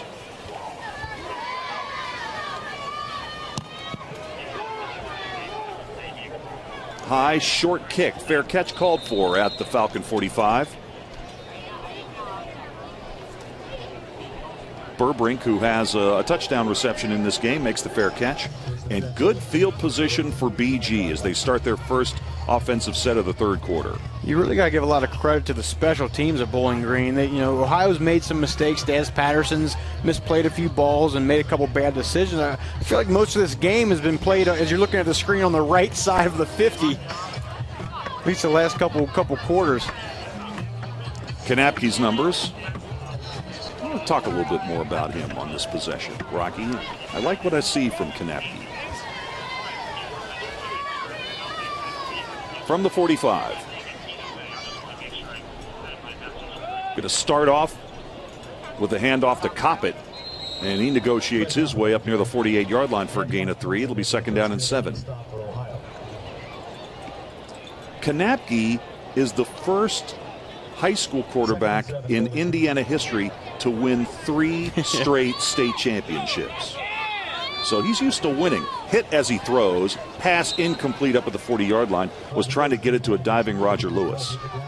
When, as we said in the open, he took over from Matt Johnson, who was one of the best players in the entire MAC last year. And Bowling Green team that won the MAC in 2013, starting off the season, new high-powered offense, got Matt Johnson, got Gowan, the wide receiver, and both those guys go down in the first game. But credit James Kanapke for being ready and really just picked up right where this offense left off. He's really a cool customer out there. He's got good body language, throws a nice ball, and it was nearly intercepted there. He was throwing a nice ball until that one. Yeah. Nearly intercepted. Brett Layden, who's back in there this week for Ohio. Blake Scipio also returning for the first time this year, available in the defensive secondary for Ohio. So it's 3 and out. Another 3 and out for Ohio's defense.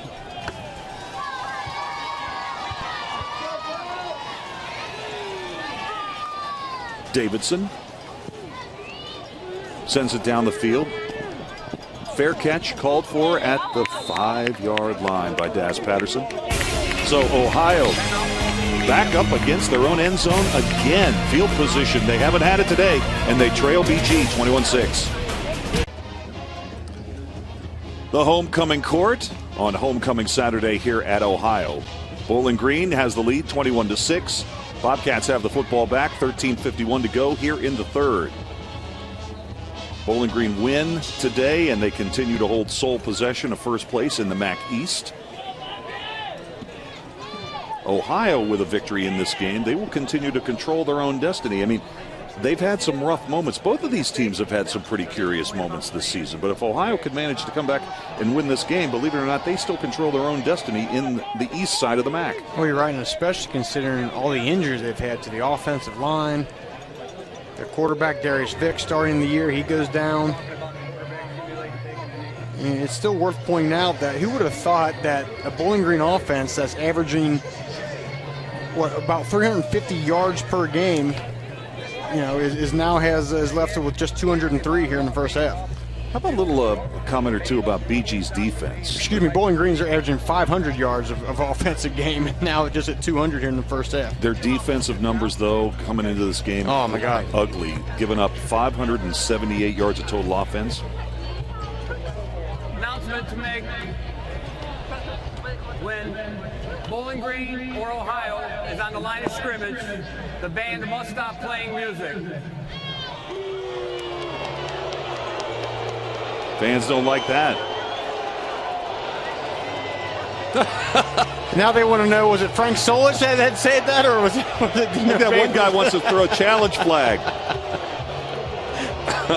So that wasn't our guy. Our guy didn't say that. Frank Solich smiling.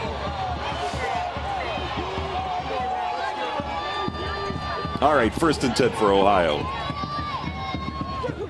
Handoff to Walker on the jet sweep. Patterson with a nice block, and there he goes down the sidelines. It was able to stay in bounds. Now flag is down back at the 15-yard line. This may be coming back, but he took it all the way out to the 37. Ohio trying to find ways to get him the football. This is on Ohio. This is their 10th penalty. He's killed them today. Holding offense number 12. Half the distance to the goal. Replay it down. Jordan Reed, the guilty party, number 12.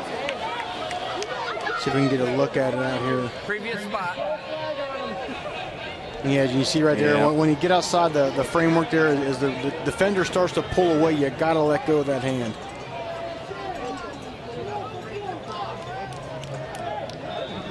So instead of a big gainer, Ohio's still back inside their own 10-yard line.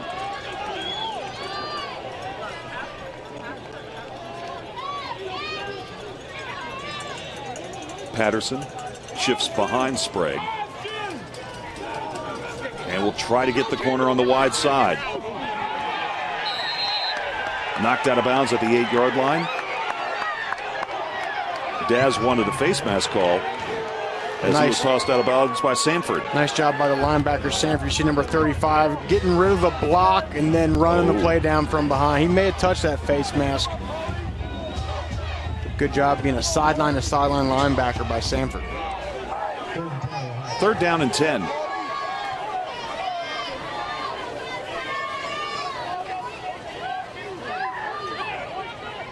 On 3rd and long. Rushing with 5. Sprague picks up that corner blitz. 15, 20, 1st down and out of bounds. That'll get it, a 16-yard gain for Sprague. And I love the vision by Sprague. They late rolled to a blitz, brought it to Sprague's left side. Credit him for seeing the play develop right there. Picks it up in the presence of mind to get outside. Sees no open wide receiver and a lot of green in front of him. Picks it up with his legs. Sprague now 10 carries for 70 yards in this game. Just a redshirt sophomore. He's made a lot of great decisions here in this football game. Sprague will tuck it and run it again. And is out to the 32-yard line. That's a gain of 7. It'll be 2nd down and 3. Sprague has really grown as a quarterback, in my opinion, here in this game. Again, making some good decisions. His accuracy has been better.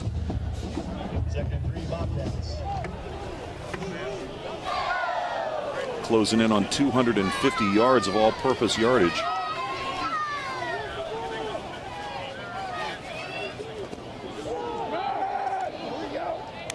Patterson on the carry, and he's going nowhere. He ran right into the waiting arms of number 43, Brian Thomas, the 5th-year senior defensive end from Washington, PA.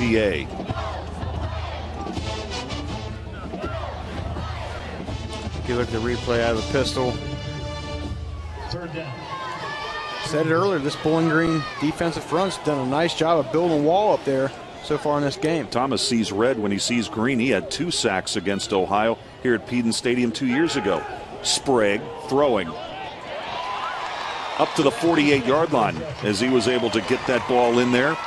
Not a very big window to work through, but Sebastian Smith has had a breakout game catching a football for Ohio today. What a great job by Smith, catching the ball at the high point and finding a way to come down inbounds. Good presence of mind to get that 1 foot down. Like you said, Dave, he's had a great job. Kind of a breakthrough performance for Smith. 4 catches, 50 yards on the game.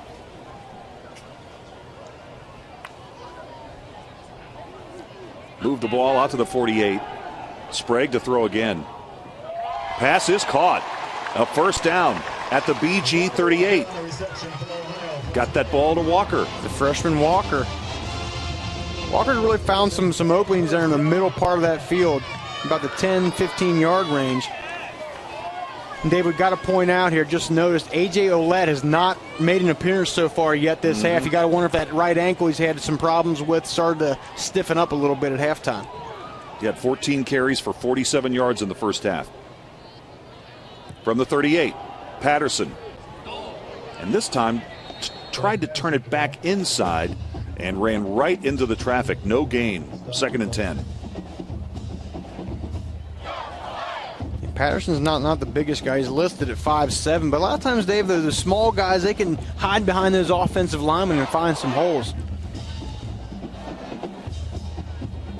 Sebastian Smith to the top of your screen, 4 wide, 2 to each side for Sprague. Patterson is a sidecar to his right, and now he breaks away from the formation. In and out of the hands of Walker. He had the 1st down at the 23. And now it's 3rd and 10. Walker got behind the linebacker, Sen, had a little bit of a window for Sprague to give him the ball, but they couldn't connect.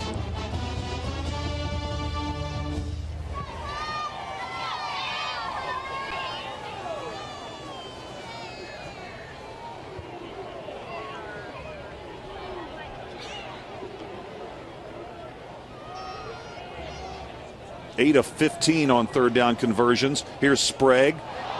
And Patterson couldn't hold on. That wasn't the easiest catch in the world either. Yeah, if the ball had been put on the money, he might have had a chance. Offense is staying out on the field on 4th and 10. Check out the replay. As you can see, just a little bit behind Patterson. He hit him in stride. At least could have gotten a couple yards and made this a 4th and 5 instead of now 4th and 10. But you're right, Dave. They're going to go for it. 4th down and 10 from the BG 38.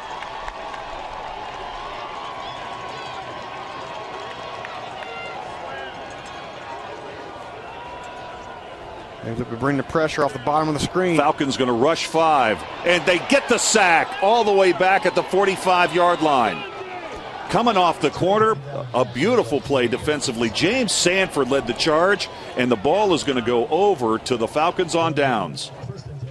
Well, Dave, not only do they not convert, but they also lose 15 yards. Great play. Impact play by this Bowling Green defense. Sanford with the sack. The Falcons have the ball, and they've got the lead.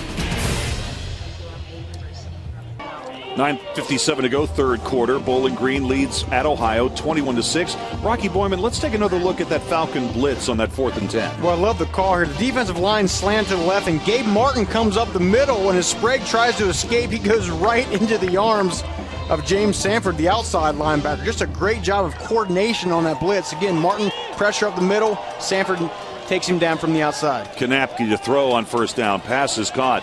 Burbrink makes one man miss and takes it down to the Bobcat 36. That's a gain of 14 and a 1st down. Nice job by Lewis blocking on the outside. Really sprung that play. And they're right back up to the line of scrimmage. Pass is caught. Roger Lewis. Minimal gain, though, a 1-yard gain. And Quentin Poling, the middle linebacker, closed that thing down very quickly. We weren't sure if he was going to play today or not. He has got great speed at that middle linebacking spot. Redshirt freshman from Spencerville, Ohio. 2nd and 9. Kanapke on the play action. Finally cuts it loose. Pass caught. Depends on the spot. If they give him the forward progress, this might be a 1st down. Heath Jackson, that's his 2nd catch today. It looks like they are going to give him the forward progress. See the replay. There's nobody out on. Looks like Kristoff had lost sight of Jackson there for a second. And when he did, Kanapke hit him. Kanapke rolling to the wide side. Pump fake. Still got it. Finally throws out of bounds. Just threw it away. Yeah, smart decision there not to force that ball. Ohio had pretty good coverage. You know, this series could be the game for Ohio if Bowling Green gets a touchdown here. Bobcats already trailing 21-6, and they've had trouble. They've moved the football. They've controlled the time of possession, but have not scored a touchdown today. Yeah, you know, the Bowling Green's really shut them down here once they got close to the red zone. But as you said, critical play here, critical drive for Ohio. 2nd and 10. Blitz coming. Got the pass away, and that's going to be intercepted. Kristoff takes it right off the turf. Back at the 11-yard line. Had to wait for the signal. And the interception by Josh Kristoff. And who was it with the pressure? Look at Poling, the linebacker, runs over the running back and forces Kanapke into a bad throw. Wow. Quentin Poling. Like you said, Dave, it was questionable whether he was even going to play. He had some injury issues going. Watch this, right up the middle, boom, right over top of Travis Green. He's the one that made that play happen. A good job by Kristoff securing that football. Man, Poling's a good player. Just a redshirt freshman. He had a game versus Idaho, 3 interceptions in that game, and here making a big-time play as well. Yeah, he's still got the majority of the interceptions for Ohio. That's just their 5th on the season, 6th forced turnover of the year. Man, as a former linebacker, I love that stuff there. Running over a running back, getting to the QB, I'll take it. Sprague finally throws on the run, incomplete. He was lucky to get that ball away. There's Poling. No foul for grounding. Quarterback was on the bottom. He said, hey, Coach, call that blitz again, man. I like that one. He just looks like a linebacker.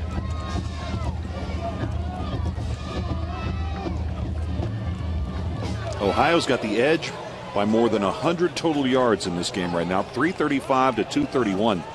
But they trail 21-6 midway through the third.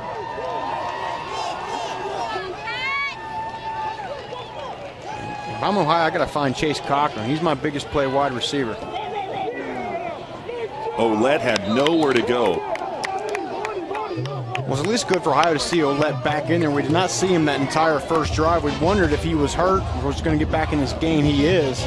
But no question, Dave. We talked about it earlier. That ankle doesn't quite look his same explosive self out there today. That was his 15th carry, a 2-yard loss.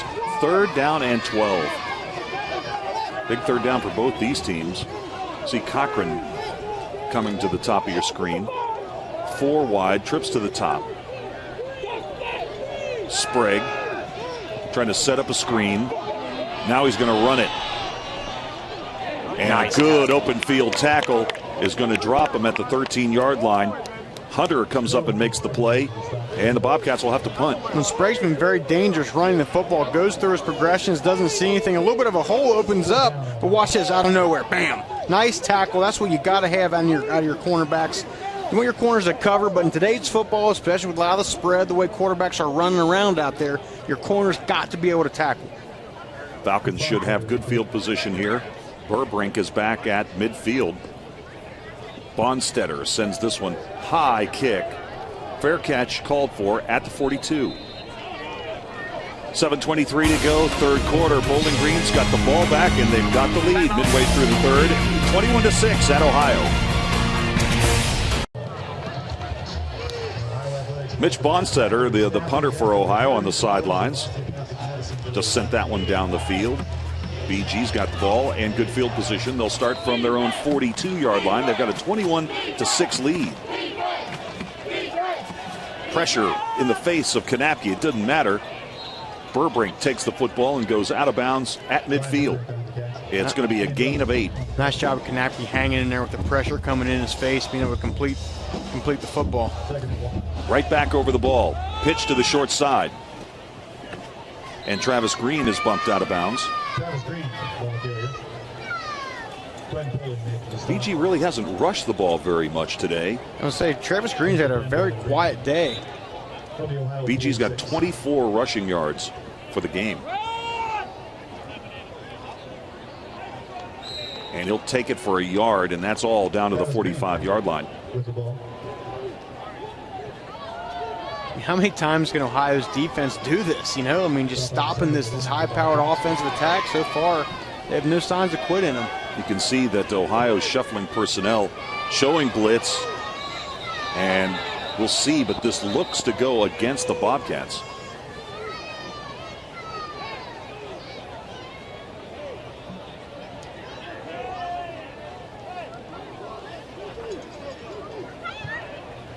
Offsides. Defense number 93, unabated to the quarterback. 5-yard penalty.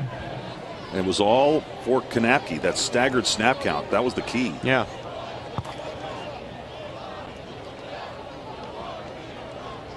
Ohio's D did a good job of pressuring Kanapke. Don't have a sack on the day, and a lot of that's because of the design of the offense. The ball's coming out in 2 seconds or less. It's hard for those defensive ends, those pass rushers, to get there and bring Kanapke down. Sales and Basham in there at defensive ends right now for Ohio.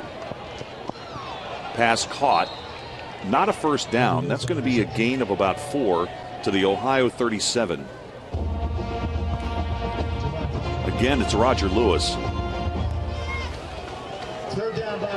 Dino Babers was just raving about the progress that young freshman from Pickerington, Ohio has made since coming into the Bowling Green program.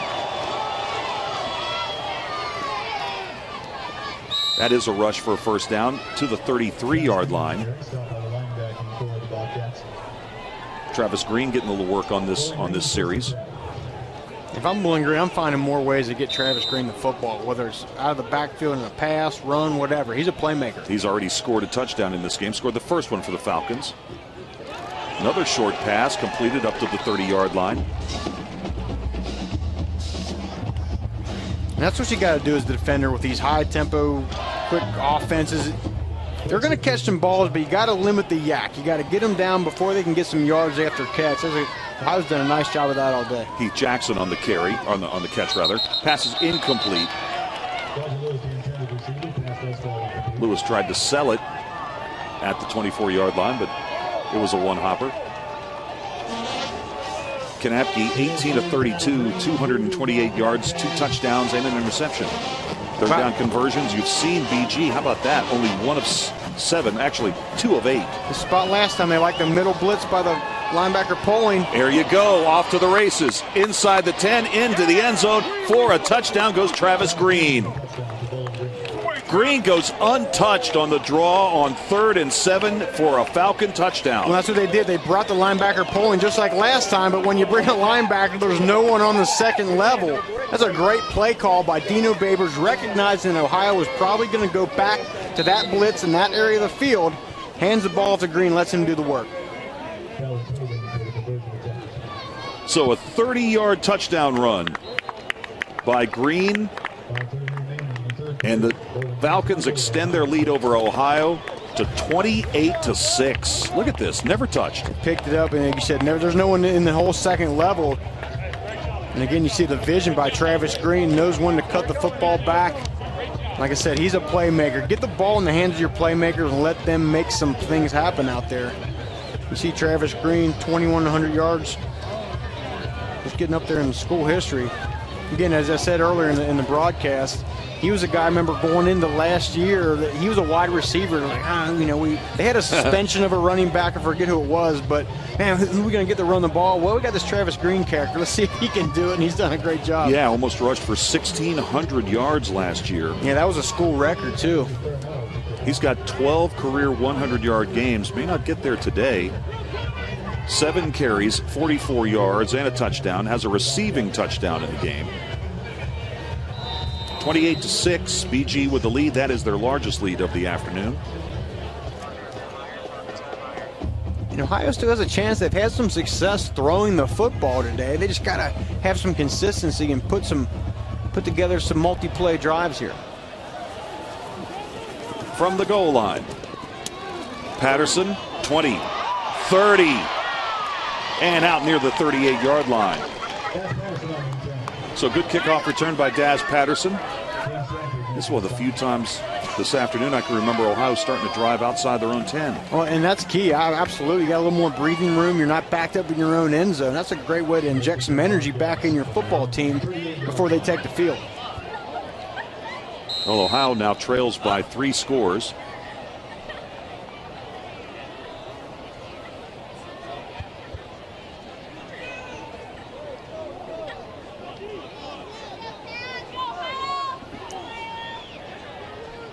Sprague on the play-action fake. And he's going to send this one long for Cochran. It's a battle for the football back inside the 15-yard line. Fans want a flag, no call. That looked to me like there was some contact down there. They definitely had a case. Let's see, that was Darrell Hunter on Cochran. See if it shows up. If they're both going for the football, they always, look, the defender has the right to the football the same as the offensive player does, but he was getting some pulling on the back of the jersey, on the back of the shoulder pads. I thought that should have been a penalty. 2nd down and 10.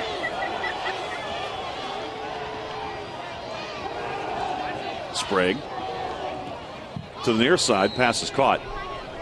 Sebastian Smith pulls it in up at the 46-yard line, so it's going to be 3rd down and 3. Let's take a look and see if we can see the interference. I mean, look, he's got his left hand is on the jersey the entire time they're pulling down on Cochran, who's trying to go up for the football. That should have been a penalty.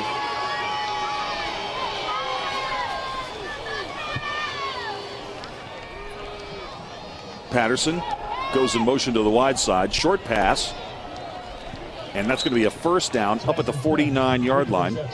Catch made by Sebastian Smith. Smith now with 6 catches on the game.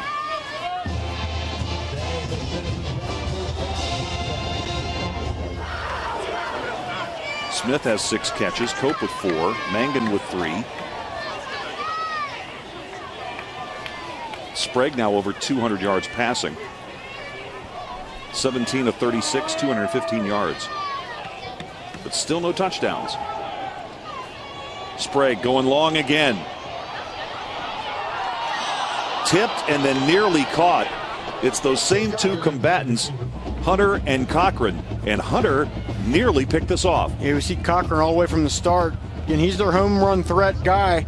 This time, Daryl Hunter, nice job. You got a little bit of hand contact, but I'm not upset about that. But look, Cochran almost comes back up with it on the second, third try.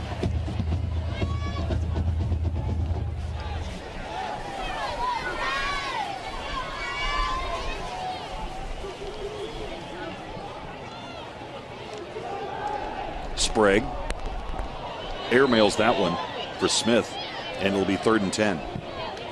The ball was a little too high. Wind has picked up a little here at Peden Stadium. Got an injured Falcon defender down at the 46-yard line. I think that's the cornerback, I.J. Barima, if I'm not mistaken. Yep, you got that right. Not sure what happened to him, but I.J. Barima is down, 5th-year senior from Columbus.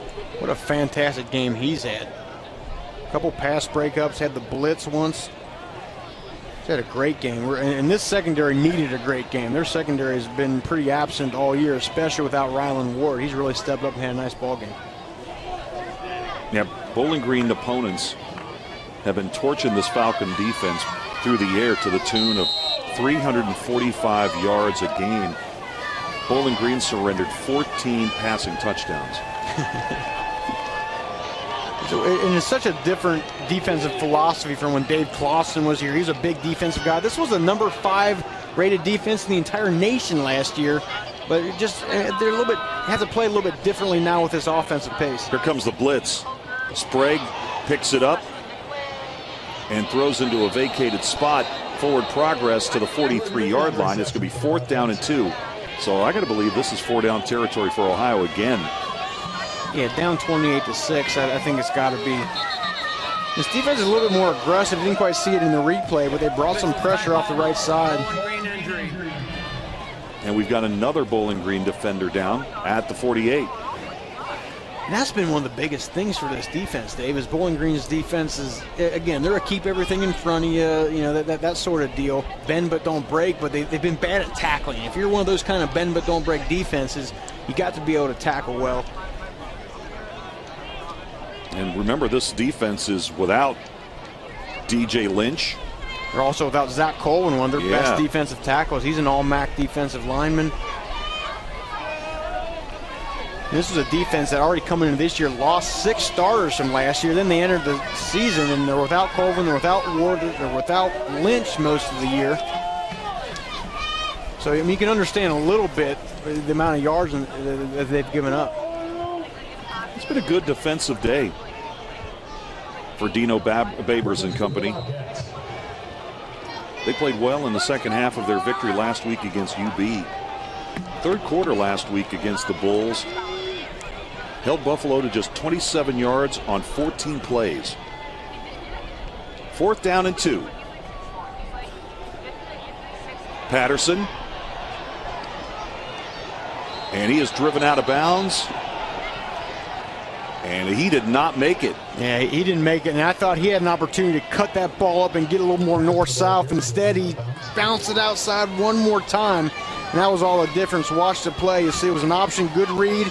And right there, he should have taken it. And you see he stutters a little bit and tries to go toward the sideline. I think had he stuck his nose up in that hole there a little bit, he might have been able to fight and squirm forward for the first down. So Ohio this afternoon is now 0 for 3 on 4th down attempts. Remember, they had a fake punt that came up just a yard shy in the first half. And this is far and away the best game Bowling Green's defense has played this year.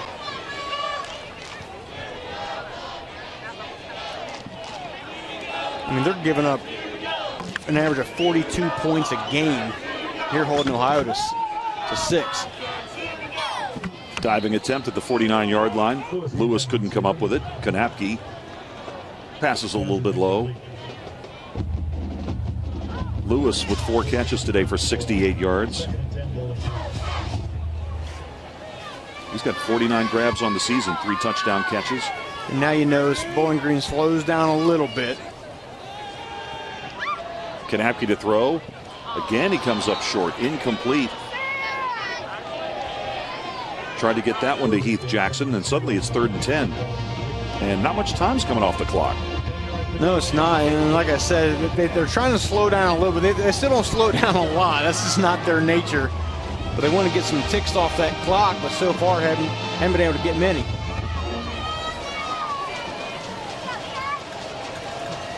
Third down and 10. There's a hold. Yep. Incomplete, as he just simply threw that ball out of bounds. Yeah, the whole stadium saw that when Kendrick Smith got held.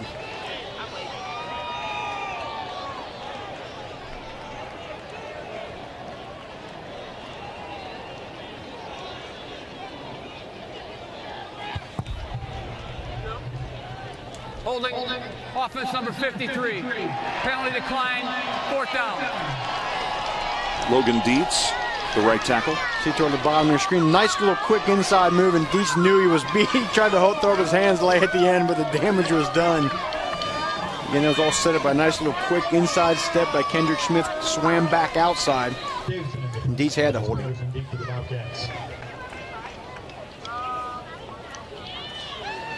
Dietz has played a lot of football for the Falcons.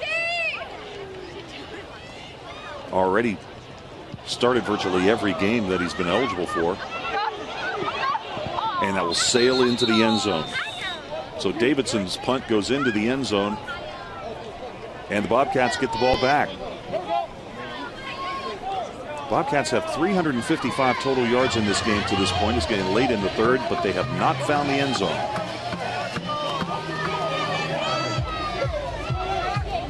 You have to imagine they're going to try to go back to Chase Cocker in their home run threat. They tried twice in that last drive. Once should have been a penalty. The second time was good coverage. But they're going to go back to him. He's their best chance to quickly score.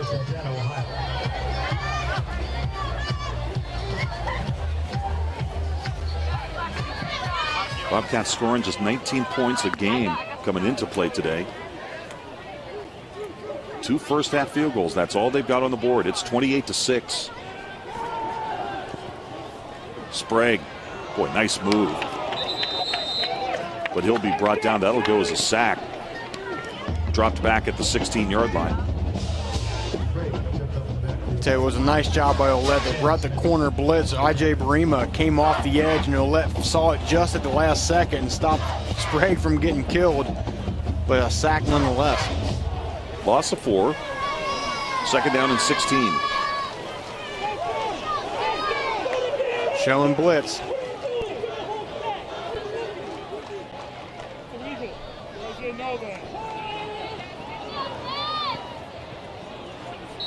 And an incomplete pass. Brendan Cope was the intended receiver. And Ohio's offensive set before that snap never really looked comfortable. They were obviously... Offside. Defense number 93. 5-yard penalty. Replay it down. So there you go. There's a break for Ohio. You notice Bowling Green's defense attacking a little bit more than you saw early in the year. I think they're still trying to figure themselves out. And they're still a keep it in front of you kind of defense, but I think they're liking the opportunity to be able to attack a little bit more. We're seeing it here today. Shannon Smith called for the offside. Corner blitz maybe coming at the top. They back out of it. Rush 4, defend with 7. Sprague throwing on the run. Pass caught. 1st down and more. Midfield, bumped out of bounds near the 44-yard line. Nice gainer for Jordan Reed. Sprague's done this well all day. This time the pressure again forces Sprague away from his side of his throwing arm. Does a nice job squaring his shoulders back and hitting the receiver, Jordan Reed. Sprague's been so good throwing outside the pocket today. That's a 34-yard gainer. Matches his career best. From the BG 45. Option. Ouellette takes the pitch.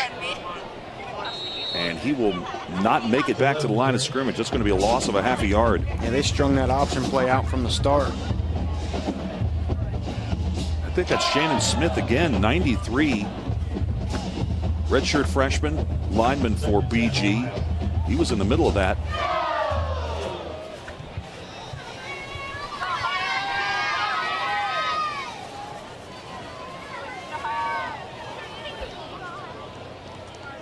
So it's second down and about 10.5. Mangan comes in motion to the right of the formation. Fake it to Olette. Out to Reed. And Reed is bumped out of bounds at the 40. So that'll bring up third down and 5.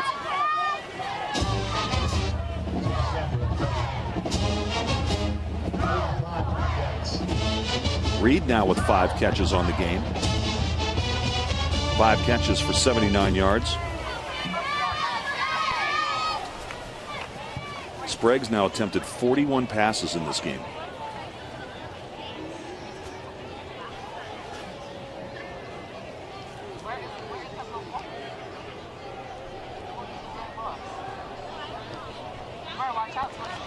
Diving catch. Nice catch. Nice play. play. Give him the spot here. And it looks to be a first down. Yeah. And it is. Reed. Nice job of getting just enough yardage for the first down. Jordan Reed's had a huge game today. He really stepped up. Just a redshirt sophomore. Reed's got 6 catches. Sebastian Smith has 6. But now here's where they've all game running into the brick wall, Dave. Mm-hmm. Faking the safety blitz.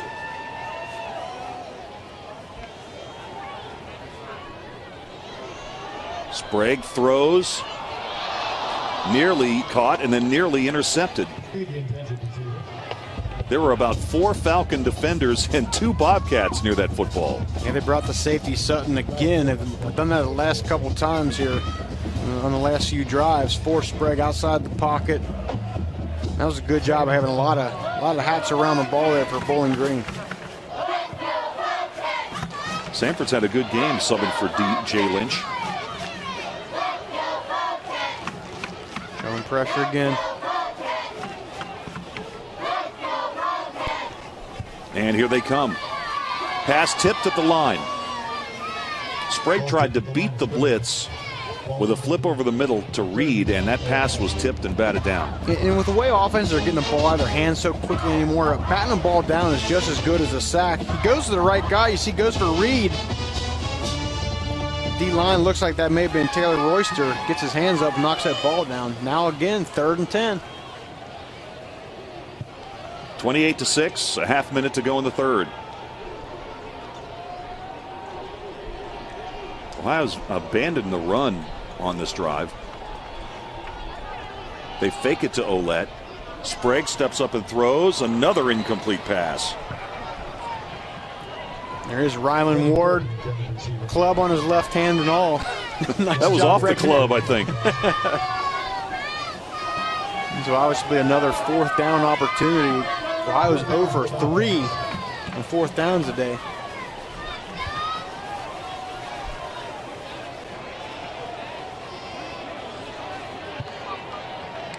See who they go to.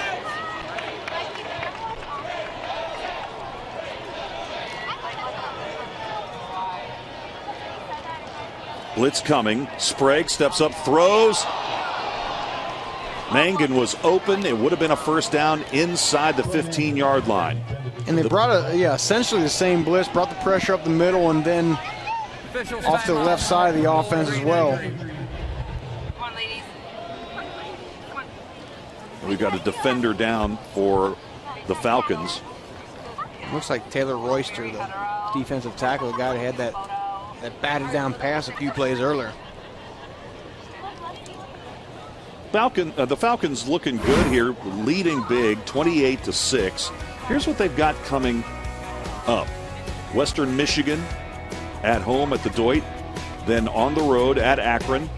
Look at those midweek games. I was going to say there's no Saturday games after next week. That's, you get late in the season, a lot of those MAC games come to early in the week where they can be highlighted. But at Kent State, hosting Kent State, November the 12th.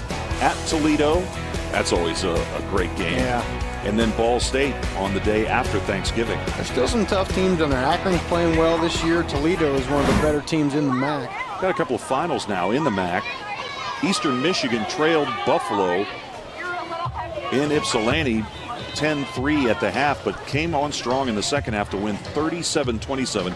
So the Eagles are now 2-4, 1-1 in the MAC. Buffalo drops to 3-4, 1-2 in the league. Fourth quarter underway in Akron, and the Zips lead Miami 22-13.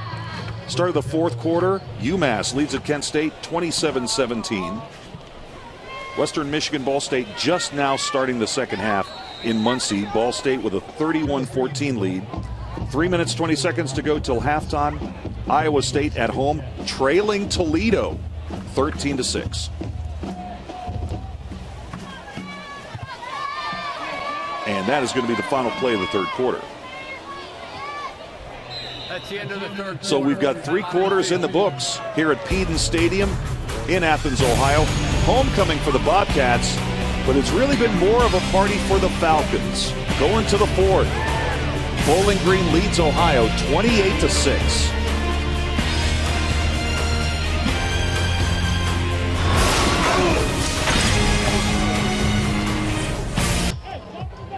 Time to start the fourth quarter. Frank Solich and the Ohio Bobcats homecoming here at Peden Stadium in Athens this afternoon, but it's been the Falcons. Bowling Green leads 28-6. They've got the ball as we start the final period. Pass incomplete. Moore was the intended receiver, and Javon Johnson, fourth-year junior, had the coverage. And another flag is down.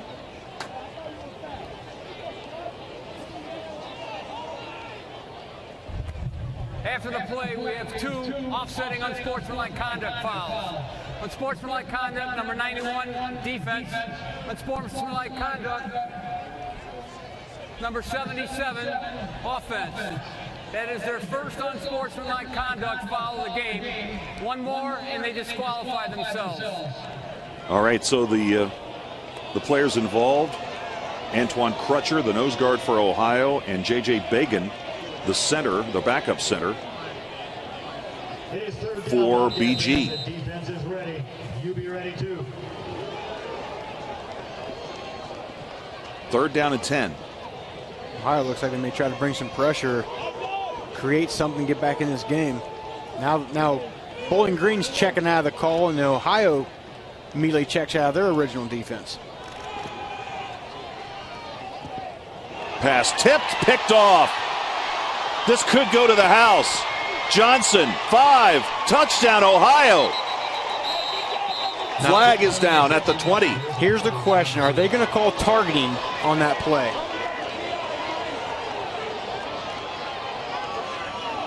So the pass into the air, picked off by Johnson. It's a pick 6. He took it back to the house, but there's a penalty pending.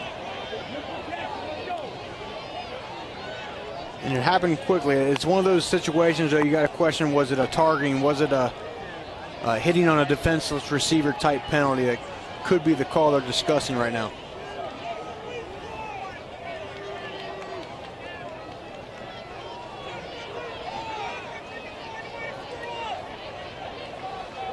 Dino Babers, Frank Solich waiting. Here's the call.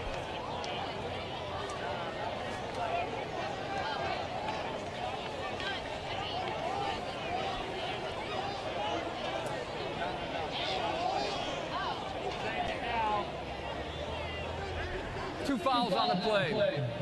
Pass interference, 37 on the defense. Personal foul, block below the waist on the offense, number 8, during the return. Penalties will offset, the fouls will, and we will replay the down. So take the touchdown off the board. That's huge.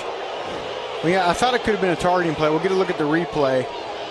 Interference on Devin Bass. Yeah, it looked like Bass may have gotten there a little bit early. It's such a bang-bang type play and very unfortunate for Ohio. They get a game-changing touchdown return, but it's all for naught.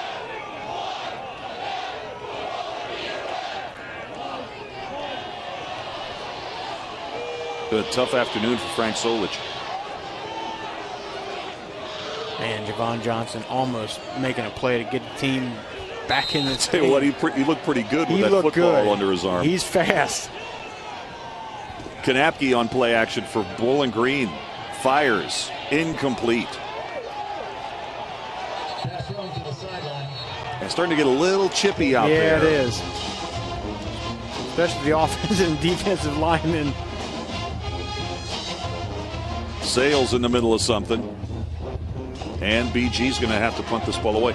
You'd think with a 28-6 lead and the ball early in the fourth that you'd try to maybe run some clock here. Yeah, well, I mean, but they've really, other than a few broken runs by Travis Green, haven't had a ton of consistency in the run game. But I agree with you. Try to at least get some ticks off that clock. Rugby-style punt that time for Davidson. Whoa. Hunt team continues to be an adventure for Ohio. They've got the ball back at their own 23, down 28-6. 14:26 to go in our ball game here in Athens, Ohio. Homecoming for Ohio. The Bobcats have the football, but they trail 28-6 to Bowling Green in a battle of two members of the MAC East Division. Sprague, that snaps a string of 4 straight incompletions, and he gets the ball to Cochran. And Cochran takes it up for close to a 9-yard gain. It'll be second down and a yard. Well, here's the deal. Look, Ohio's not totally out of this game. They're down 22, but they've been able to move the ball. But A, it's taken a lot of time, and B, they haven't been able to break through that seemingly brick wall on about the 30-yard line, because Bowling Green's really stiffened up back there. I mean, they have the ability. They've completed a lot of passes, had some explosive plays, and now they got to put it together, but do it quickly. Tim Edmond is in the lineup now. Wow. Mangan can't hold on. Nearly made a circus catch. Mangan's got good size on him. Almost comes down with the one-handed catch. Couldn't quite haul it in. He's 6'5". Threw a big arm up there. Almost came down with it. Yeah, Edmond is in there, number 31 now, at the tailback spot. He scored his first career touchdown last week at Central Michigan, and here he gets the football. And he pushes the pile forward out near the 37-yard line, and that will be a first down. There's a good look at Tim Edmond, senior from Cincinnati.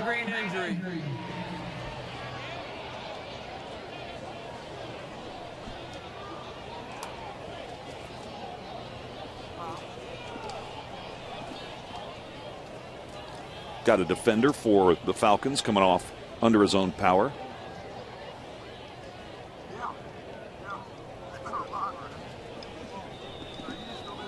Is that Kendall Montgomery down there? Yeah, it looked like it was Kendall Montgomery, 88. First and 10 for Ohio at the 37. Fake to Edmond. Sprague to throw again. Steps up and throws a long one. And Cochran was behind the defense, had a step, and it was just beyond his grasp. Incomplete. And that ball could have been completed. It would have been a nice catch, but it looked like Cochran just slowed his speed down just a hair until he refound the ball, comes back to it. And I think Sprague kept him a little bit more on that seam instead of making Cochran come back to the middle of the field. They might have had a better shot at that one. Cochran has 15 career catches of 40 yards or more. Had a 46-yard grab last week in Mount Pleasant. Falcons show blitz, and I think we saw some movement in the offensive line for Ohio.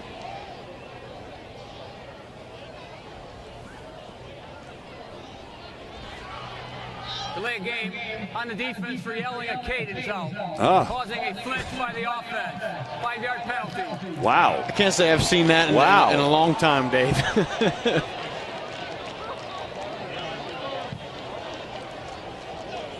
So that makes it 2nd and 5. Yeah, I mean, what are you doing, you know?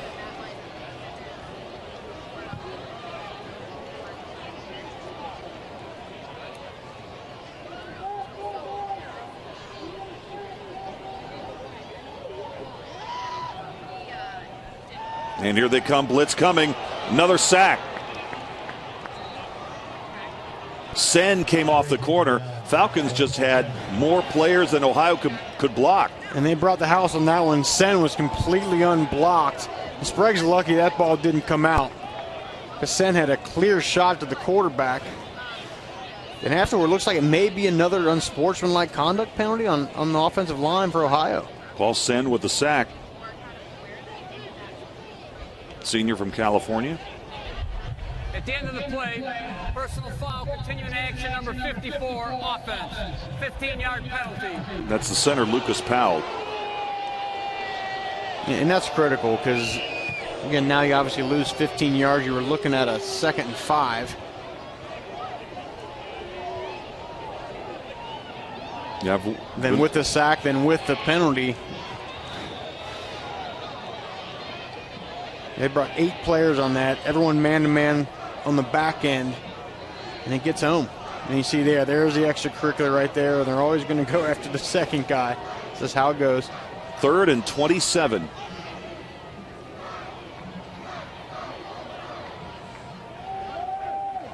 Sprague rolling out of the pocket, finally throws it, pass caught.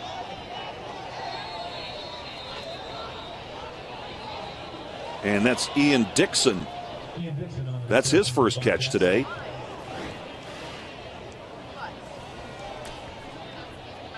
Comes back to the ball, obviously way short. Personal foul, number 88 defense, hands to the face. 15-yard penalty from the end of the run, first down. Wow. Now that's a game changer. Wow. Ohio's been penalized a dozen times for 99 yards in this game. And so a personal foul. That's a huge break for Ohio. Wow. New set of downs, about another 30 yards of yardage. It was 3rd and 27. Yeah.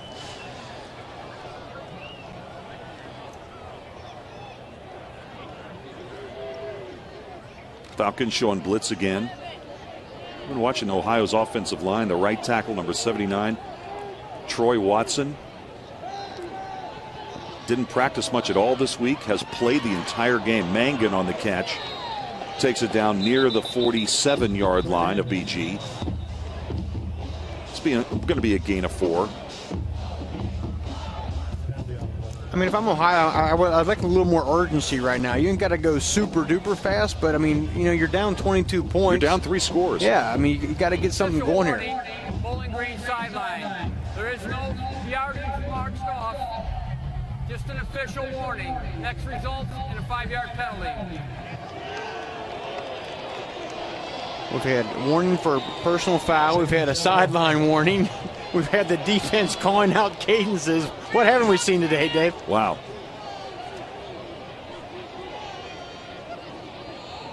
Sprague to throw again.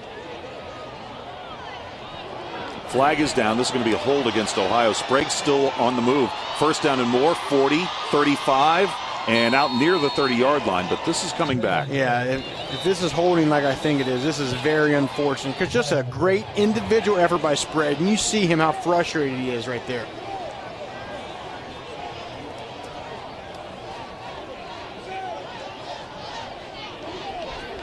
Holding, offense number 52, takedown, 10-yard penalty, replay the down. Jake Pruse. He's a true freshman. He's really been a good player for him, but man, a huge penalty in a critical situation by Pruse, and Frank Solich is not happy. 52 in green. He's the right guard. See as the play goes. And right there, he could have let him go, but why do you finish him to the ground right there? It's not a smart play. Again, a freshman, that's something he'll learn from, but you got to once a guy gets by you, you can't hold him, and you certainly can't bring him to the ground. 2nd and 16. Pass caught. Sebastian Smith on the reception from Sprague. Sebastian Smith makes the catch at the 42-yard line. If Ohio could go 2 or 3 plays without getting a penalty, they may be able to get something together here, but it's been just up and back. Get a gain, get a penalty. How about this? Ohio is on pace now for 500 total yards, and they haven't scored a touchdown. If I would have said before the game, who's going to get 500 yards of offense, you wouldn't have said Ohio. But I'll tell you what, they've done a good job, but you only see 6 points on the scoreboard. There's the penalty yards. Wow. Edmond has got the first down and more. That's a gain of 10. Nice job by Edmond. He's a senior. They get a ton of time. Bowling Green injury. Nice job finding the hole and getting through, breaking a few tackles.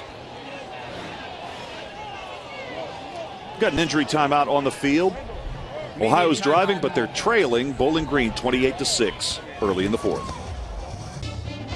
Great day to check out the football game here at Peden Stadium on the bank underneath the scoreboard. Nick Johnson was the injured player for the Falcons. He made it off the field under his own power.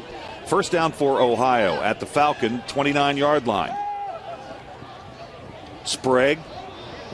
How he got out of that. Well, he didn't get out of that. Dragged down, a sack, Brian Thomas.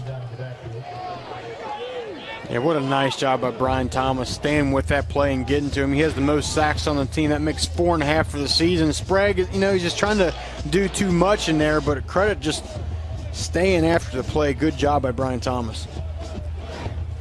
Thomas makes big plays. Rocky, coming into this game, he had 14 tackles total and 5.5 tackles for losses. He has a knack for the big play. That's what's important.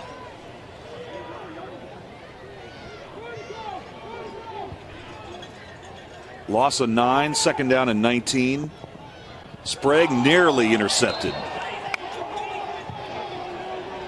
Sen nearly picked that one off. Hit him between the 3 and the 0. Hit him right in the bad spot, the hands, Dave. Clearly an opportunity for a big play by Sen. But again, I said earlier, I'm trying to understand why Ohio's not picking up the pace. You're down 3 scores. I know you want to get in the perfect call and all that, but I go up tempo. Sometimes that can allow your offense to get into some rhythm too, but plus you got to save some time here. That was Sprague's 53rd pass of the game. He's 25 of 53 for 309 yards. Back to pass again. Pass is caught. Edmond, and he is bumped out of bounds near the 28. So fourth down coming up. You need 3 scores. So a field goal here is not an option. So this would be another fourth down attempt by Ohio. I believe they're over 4 on the day. They are 0 for 4. Exactly right.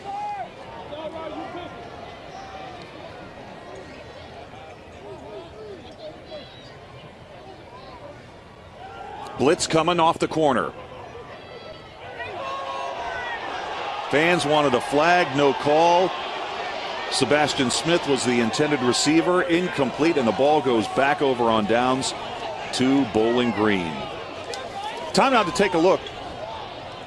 There is a flag down back at the 40-yard line. Personal foul, roughing the passer on Wow. the defense. 15-yard penalty, first down. Wow. Time to check out our Capital One Cup Impact Performance. And for the Falcons of Bowling Green, Travis Green. It doesn't have a ton of, the stats don't really jump out at you, but he's had a couple of huge plays, a couple scores early, and then there was one later on. We'll see this run right here at his 3rd touchdown. Excuse me, this is his first touchdown of the game, but still, he's had a big-time impact on this game. So the roughing the passer call extends this drive. Reception made by Cope inside the 10-yard line. And this is the best, well, this is the deepest penetration of the game for Ohio. Well, no question, Dave. This is where first time they've really gotten down this far. Now they got to capitalize. Sprague to throw, end zone, incomplete. Jordan Reed tried to go up the ladder. That was the fastball, though, from Sprague. He had some mustard on that one.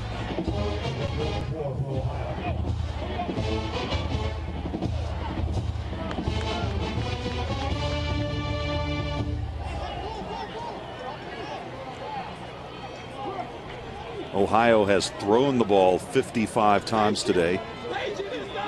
You got Chase Cochran singled on a backup cornerback, Will Watson, at the bottom of your screen. They have rushed it 44 times. Sprague to throw again to the end zone.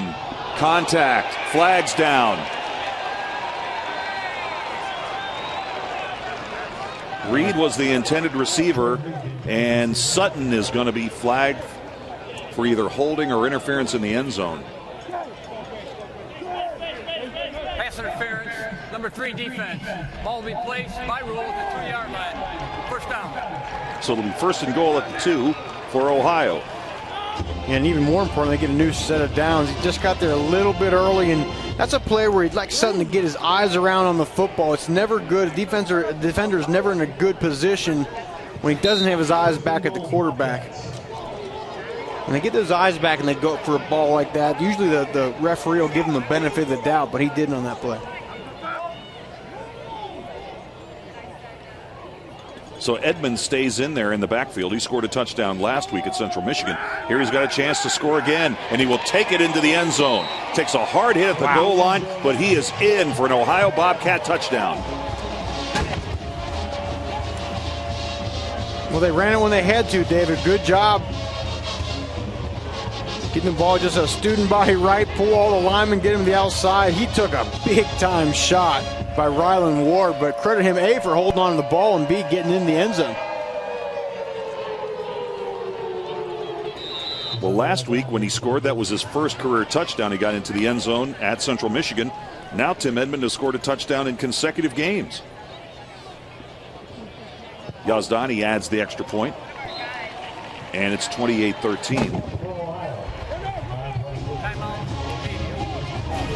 9:26 to go in the fourth quarter. Bobcats climb their way into the end zone on homecoming Saturday, but they still trail 28-13. Tim Edmond, a 2-yard touchdown run for the Ohio Bobcats. 9:26 to go, fourth quarter. Bowling Green continues to lead, however, 28-13. It was a long drive, 15 plays, 77 yards, took exactly 5 minutes.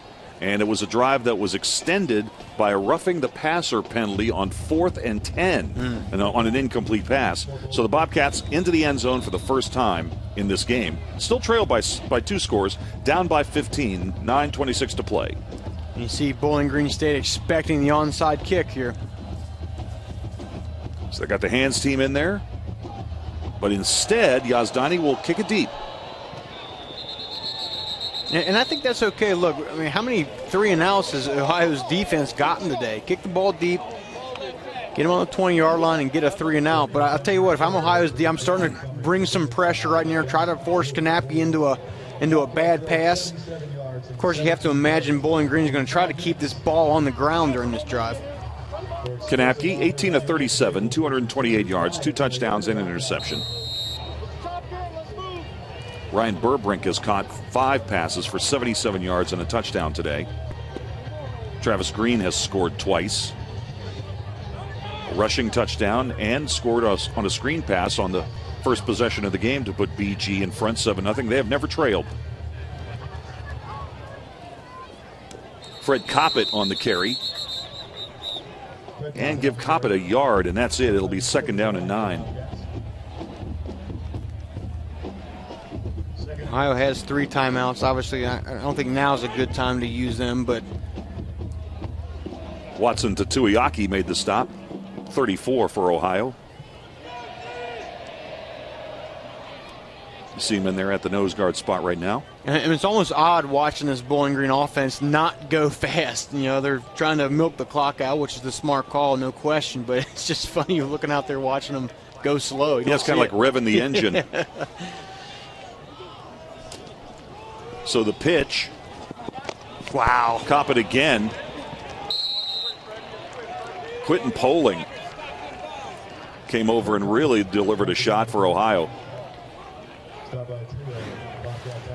Quentin Poling is not in your screen, then you'll see him all of a sudden, boom, emerge.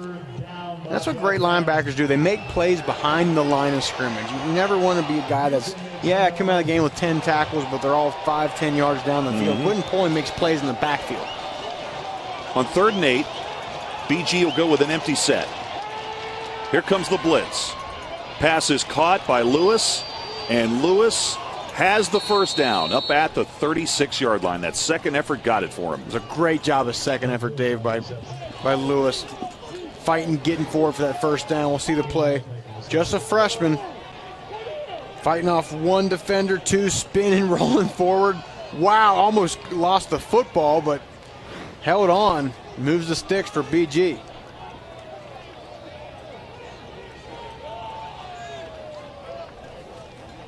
So you see number 28, Coppett, staying in there in the backfield. He's used to finding the end zone. He's scored a touchdown. He's got 1 touchdown in 5 of BG's first 6 games. Has not scored today yet. And he's got the football now. And you say yeah because he has big playability. We talked about Travis Green, but Coppett's their fastest running back. He's more of a slasher, one cut and go. But he has the jets to leave you in the dust. He's from Fort Lauderdale. St. Thomas Aquinas won 2 state championships in high school. Scored 58 touchdowns in his prep career. Last week, 11 rushes for 61 yards and a touchdown in the win against Buffalo. You see the clock ticking down to the 7-minute mark. Yeah, this is really odd, watching BG just stand over the football.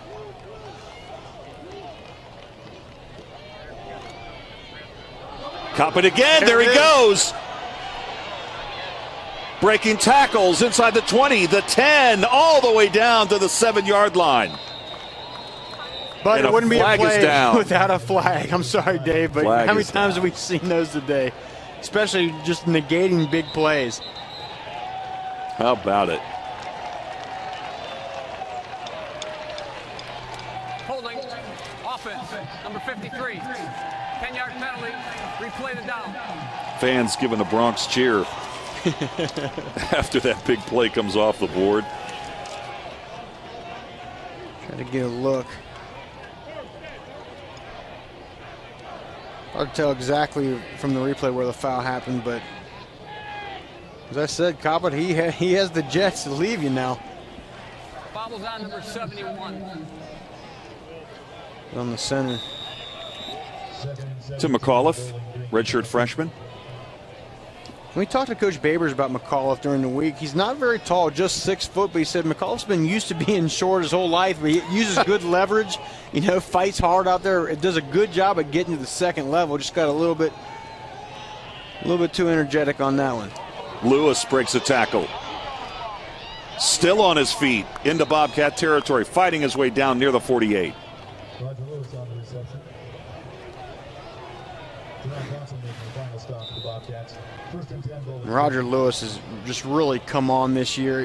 Dino Babers talked about this week. He's a guy that after his first spring practice, he said, yeah, this guy could possibly play. But then during the time, Dave, between the end of spring ball and the start of summer practice, really got in the playbook, worked on his understanding of the offense, and he's come out since day one and been a big part of this offense. I really enjoyed a conversation with Dino earlier this week on a couple of different levels. He had some very interesting things to say about his influences on his career. There goes Coppett, give him 2 yards up the middle. He said the coaches that influenced him the most, he had a really interesting group. Dick Tomey, Homer Smith, and, of course, Art Briles. He was the wide receivers coach for Baylor. First charge, 30 seconds. And 2 games this season, they had been over 100 offensive plays. They're averaging 85 offensive snaps a game. They went over 100 against UMass, over 110 in their win at the Deut against Indiana. And he confirmed something that I had heard, that 2 years ago when they played Murray State when he was the coach at EIU, that's Chris Hatcher. He's another air raid guy from the Hal Mumme coaching tree. Those 2 teams combined for the current record for most offensive snaps in a game. Yeah, and he's taken each of the 3 of those coaches he talked about. He's taken a little bit of pieces here and there from each one of those, but the speed, the tempo comes from none other than Art Briles. That's what he's done for a long time down there at Baylor. But really been, along with Chip Kelly, one of the revolutionaries of the up-tempo, super high, hyper-speed offenses. And when we asked him about if he'd ever run across Frank Solich in the past, he brought up a really interesting memory about the Holiday Bowl when Frank was at Nebraska and he was at Arizona State. Coppett again to the 44-yard line, and it's going to be 3rd down. Here we go. More penalties. I'm going to be seeing flags in my sleep tonight. Somebody's going to get tossed out of this game here. There's been just too many of these penalties.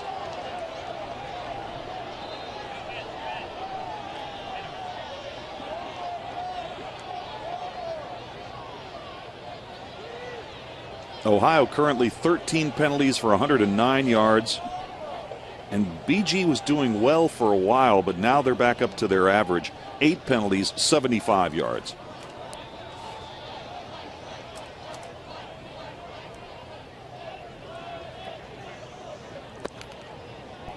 And that doesn't count the flag they threw on the band. There are 2 fouls on Ohio at the end of the play. Personal foul, Ohio number 51, unnecessary roughness. Personal foul, number 99 on the defense of Ohio. He threw a punch after trying to strip the ball. He is disqualified. So Kurt Lasik is going to be gone. First down.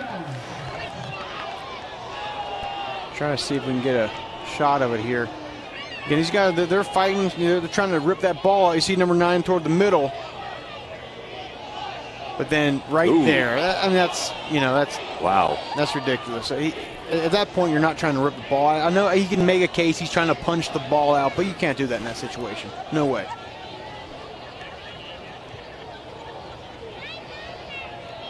Yeah, it's just a poor decision, especially considering there's been a lot of chippiness between both these offensive and defensive lines. Refs are going to be looking to make a call like that. So after the mark-offs, this is going to move the football down to the Bobcat 14. 5.5 to play.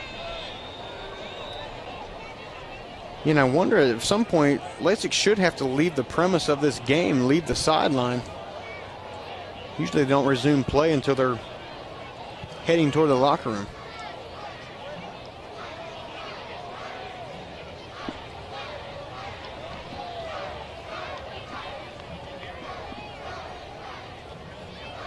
Coppett on the carry, and he is thrown back by Ohio's defense led by Casey Sales.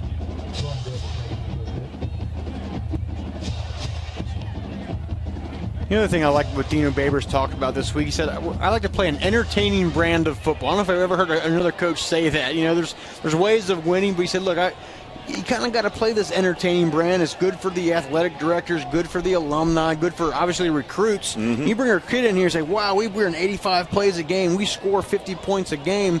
That gets kids, especially in 2014, Dave, these high school kids want to go to programs like that. No, that's definitely true. That's a good point. Green with the football.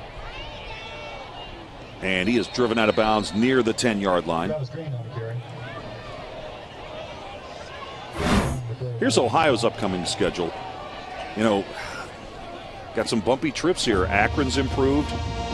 Never know what's going to happen when you go to Kalamazoo. Buffalo's better. Northern Illinois. And then, of course, their arch rivals at Miami in Oxford. Yeah, and like you said, there are some tricky games. Akron's a better team. Miami's actually a better team. They were behind versus Akron today earlier that I saw. We'll get an update on that. I can give you an update. That game's the final now. Akron beat Miami 29-19. 3rd and 10. Green. Brought down from behind. Cameron McLeod made the stop. 94. Timeout, Ohio. Second charge, 30 seconds. Ohio now with just one timeout remaining. Get you caught up on some of the scores from around the MAC. Many of our early afternoon games have gone final. Eastern Michigan at home beat Buffalo 37-27. Akron a winner at home over Miami 29-19. Akron now 4-2, 2-0 in the league.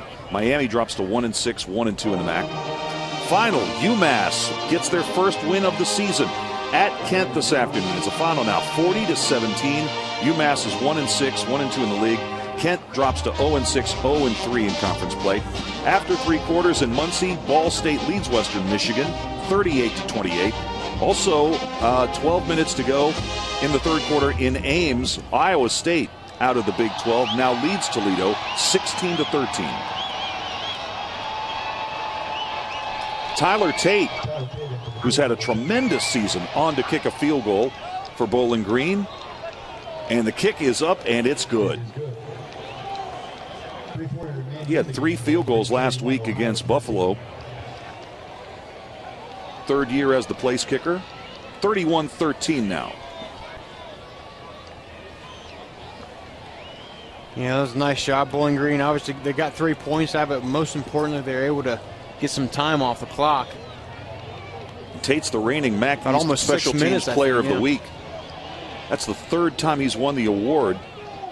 The last 5 weeks, Bowling Green has had the Special Teamer of the MAC East award. Burbrink won it 1 week, and Davidson won it a week as well. Dino Baber said Tyler Tate is an NFL kicker, and I don't disagree with him. 26-yard field goal.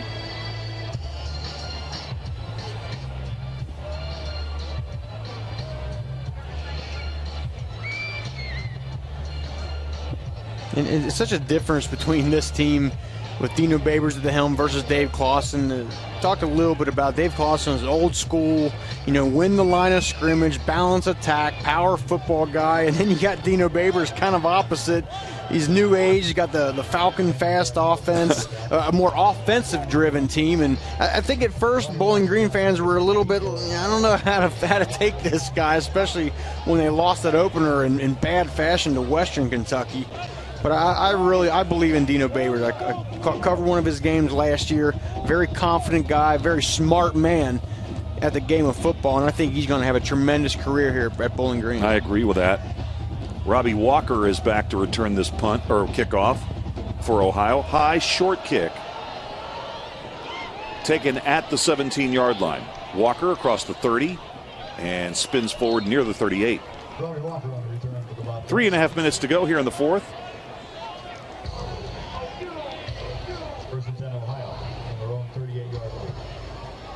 It's a 3-score game again. 18-point lead for Bowling Green. Last Ohio possession resulted in a touchdown. Tim Edmond, a 2-yard score. That last drive that ended with a 26-yard field goal by Tyler Tate. 11 plays, 66 yards, 5:46 coming off the clock. Looks like they're going to try to get some work for the backup quarterback, Greg Wyndham. Good idea. Yeah, especially as how banged up this team is, Dave. You'd like to have as many guys as you can with some game experience. You never know. Catch made by Cochran, and he immediately goes out of bounds. So Sprague's day is done. He'll finish the day 27 of 56, 325 yards. He also rushed the ball 16 times for 49 yards.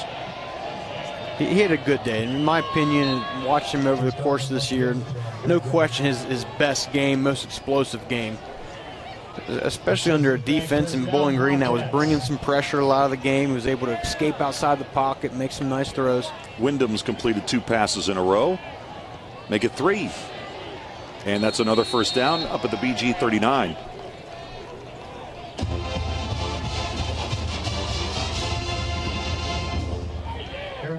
Aaron Bradley on the reception. Bradley is a former 3-year starter at Nevada in the graduate program here at Ohio. Another reception. And it's Bradley again. He went up the ladder for that one. Wyndham getting some confidence back there. Nice strike, good solid. Sets his back foot and gets his whole body into that throw. Bradley had a 20-yard reception last week at Central Michigan. From the 14-yard line. 2:45 at a moving clock, 4th quarter. Wyndham again, the quick trigger pass is caught. Sebastian Smith takes it down near the 7. Make it the 8. Wyndham really drives that ball. Gets his whole body into it, has decent, really good velocity on his throws. There you see the final numbers for Sprague.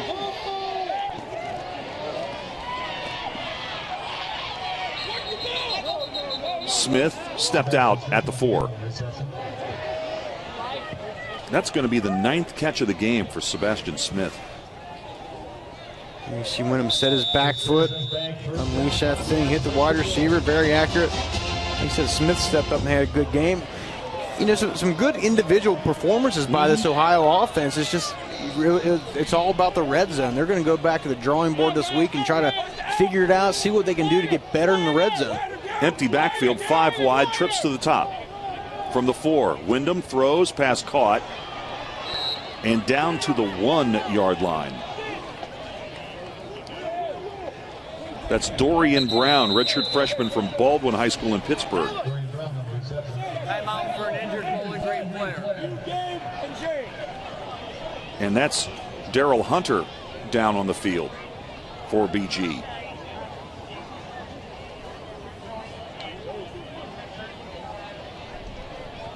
So Hunter getting some medical attention. There's Sprague again. He was effective when he ran the ball, too. I mean, coming into this game, he'd had 585 yards. He gets 315 today. But you see that the one that's the column is lacking, you see, is the touchdown column. He did a good job taking care of the football.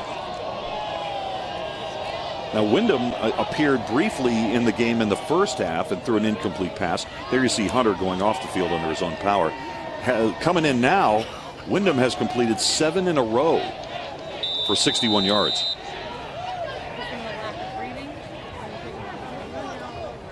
Yeah, I don't think there's a quarterback controversy or anything like that, but it's still always good to get your backup some reps. You see how quickly these guys can go down. You want a guy with some experience. Ball's on the ground. Botched exchange between Brown and Wyndham. Recovered by the Falcons, and that should just about do it. What do you know? Another flag on this. Haven't seen any of those today. Shannon Smith with Even the he recovery. looks disgusted in the amount of flags. Ohio recovered by the defense. It's first down. After the play, personal foul number 67 in the defense. 15-yard penalty. First down, Bowling Green. So that'll be half the distance to the goal. Yeah, that play was just bad from the start. Bowling Green jumps on it. Is going this way. It's on Ohio. There you see 67. Lucas really spearing toward the end of that play. Ohio can only stop the clock one more time. They have 1 timeout remaining.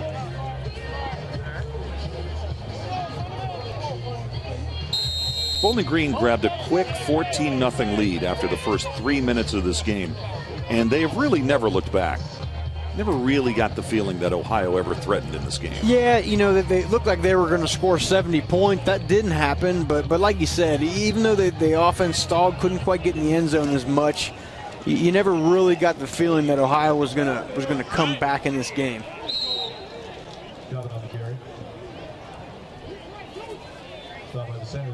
Andre Gibbons on the carry. Gibbons had a touchdown run in the first half.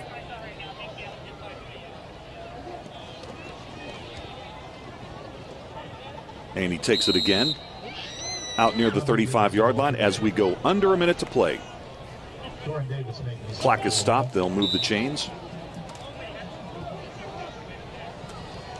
First and 10, Bowling Green. Gibbons again.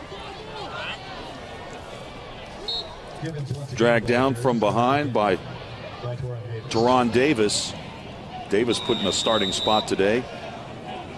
With the victory, Bowling Green is going to go to 5-2 and 3-0 in the MAC for the second consecutive year. Ohio is going to drop to 3-4 and 1-2 in conference play. And Bowling Green is going to remain in sole possession of first place in the MAC East Division.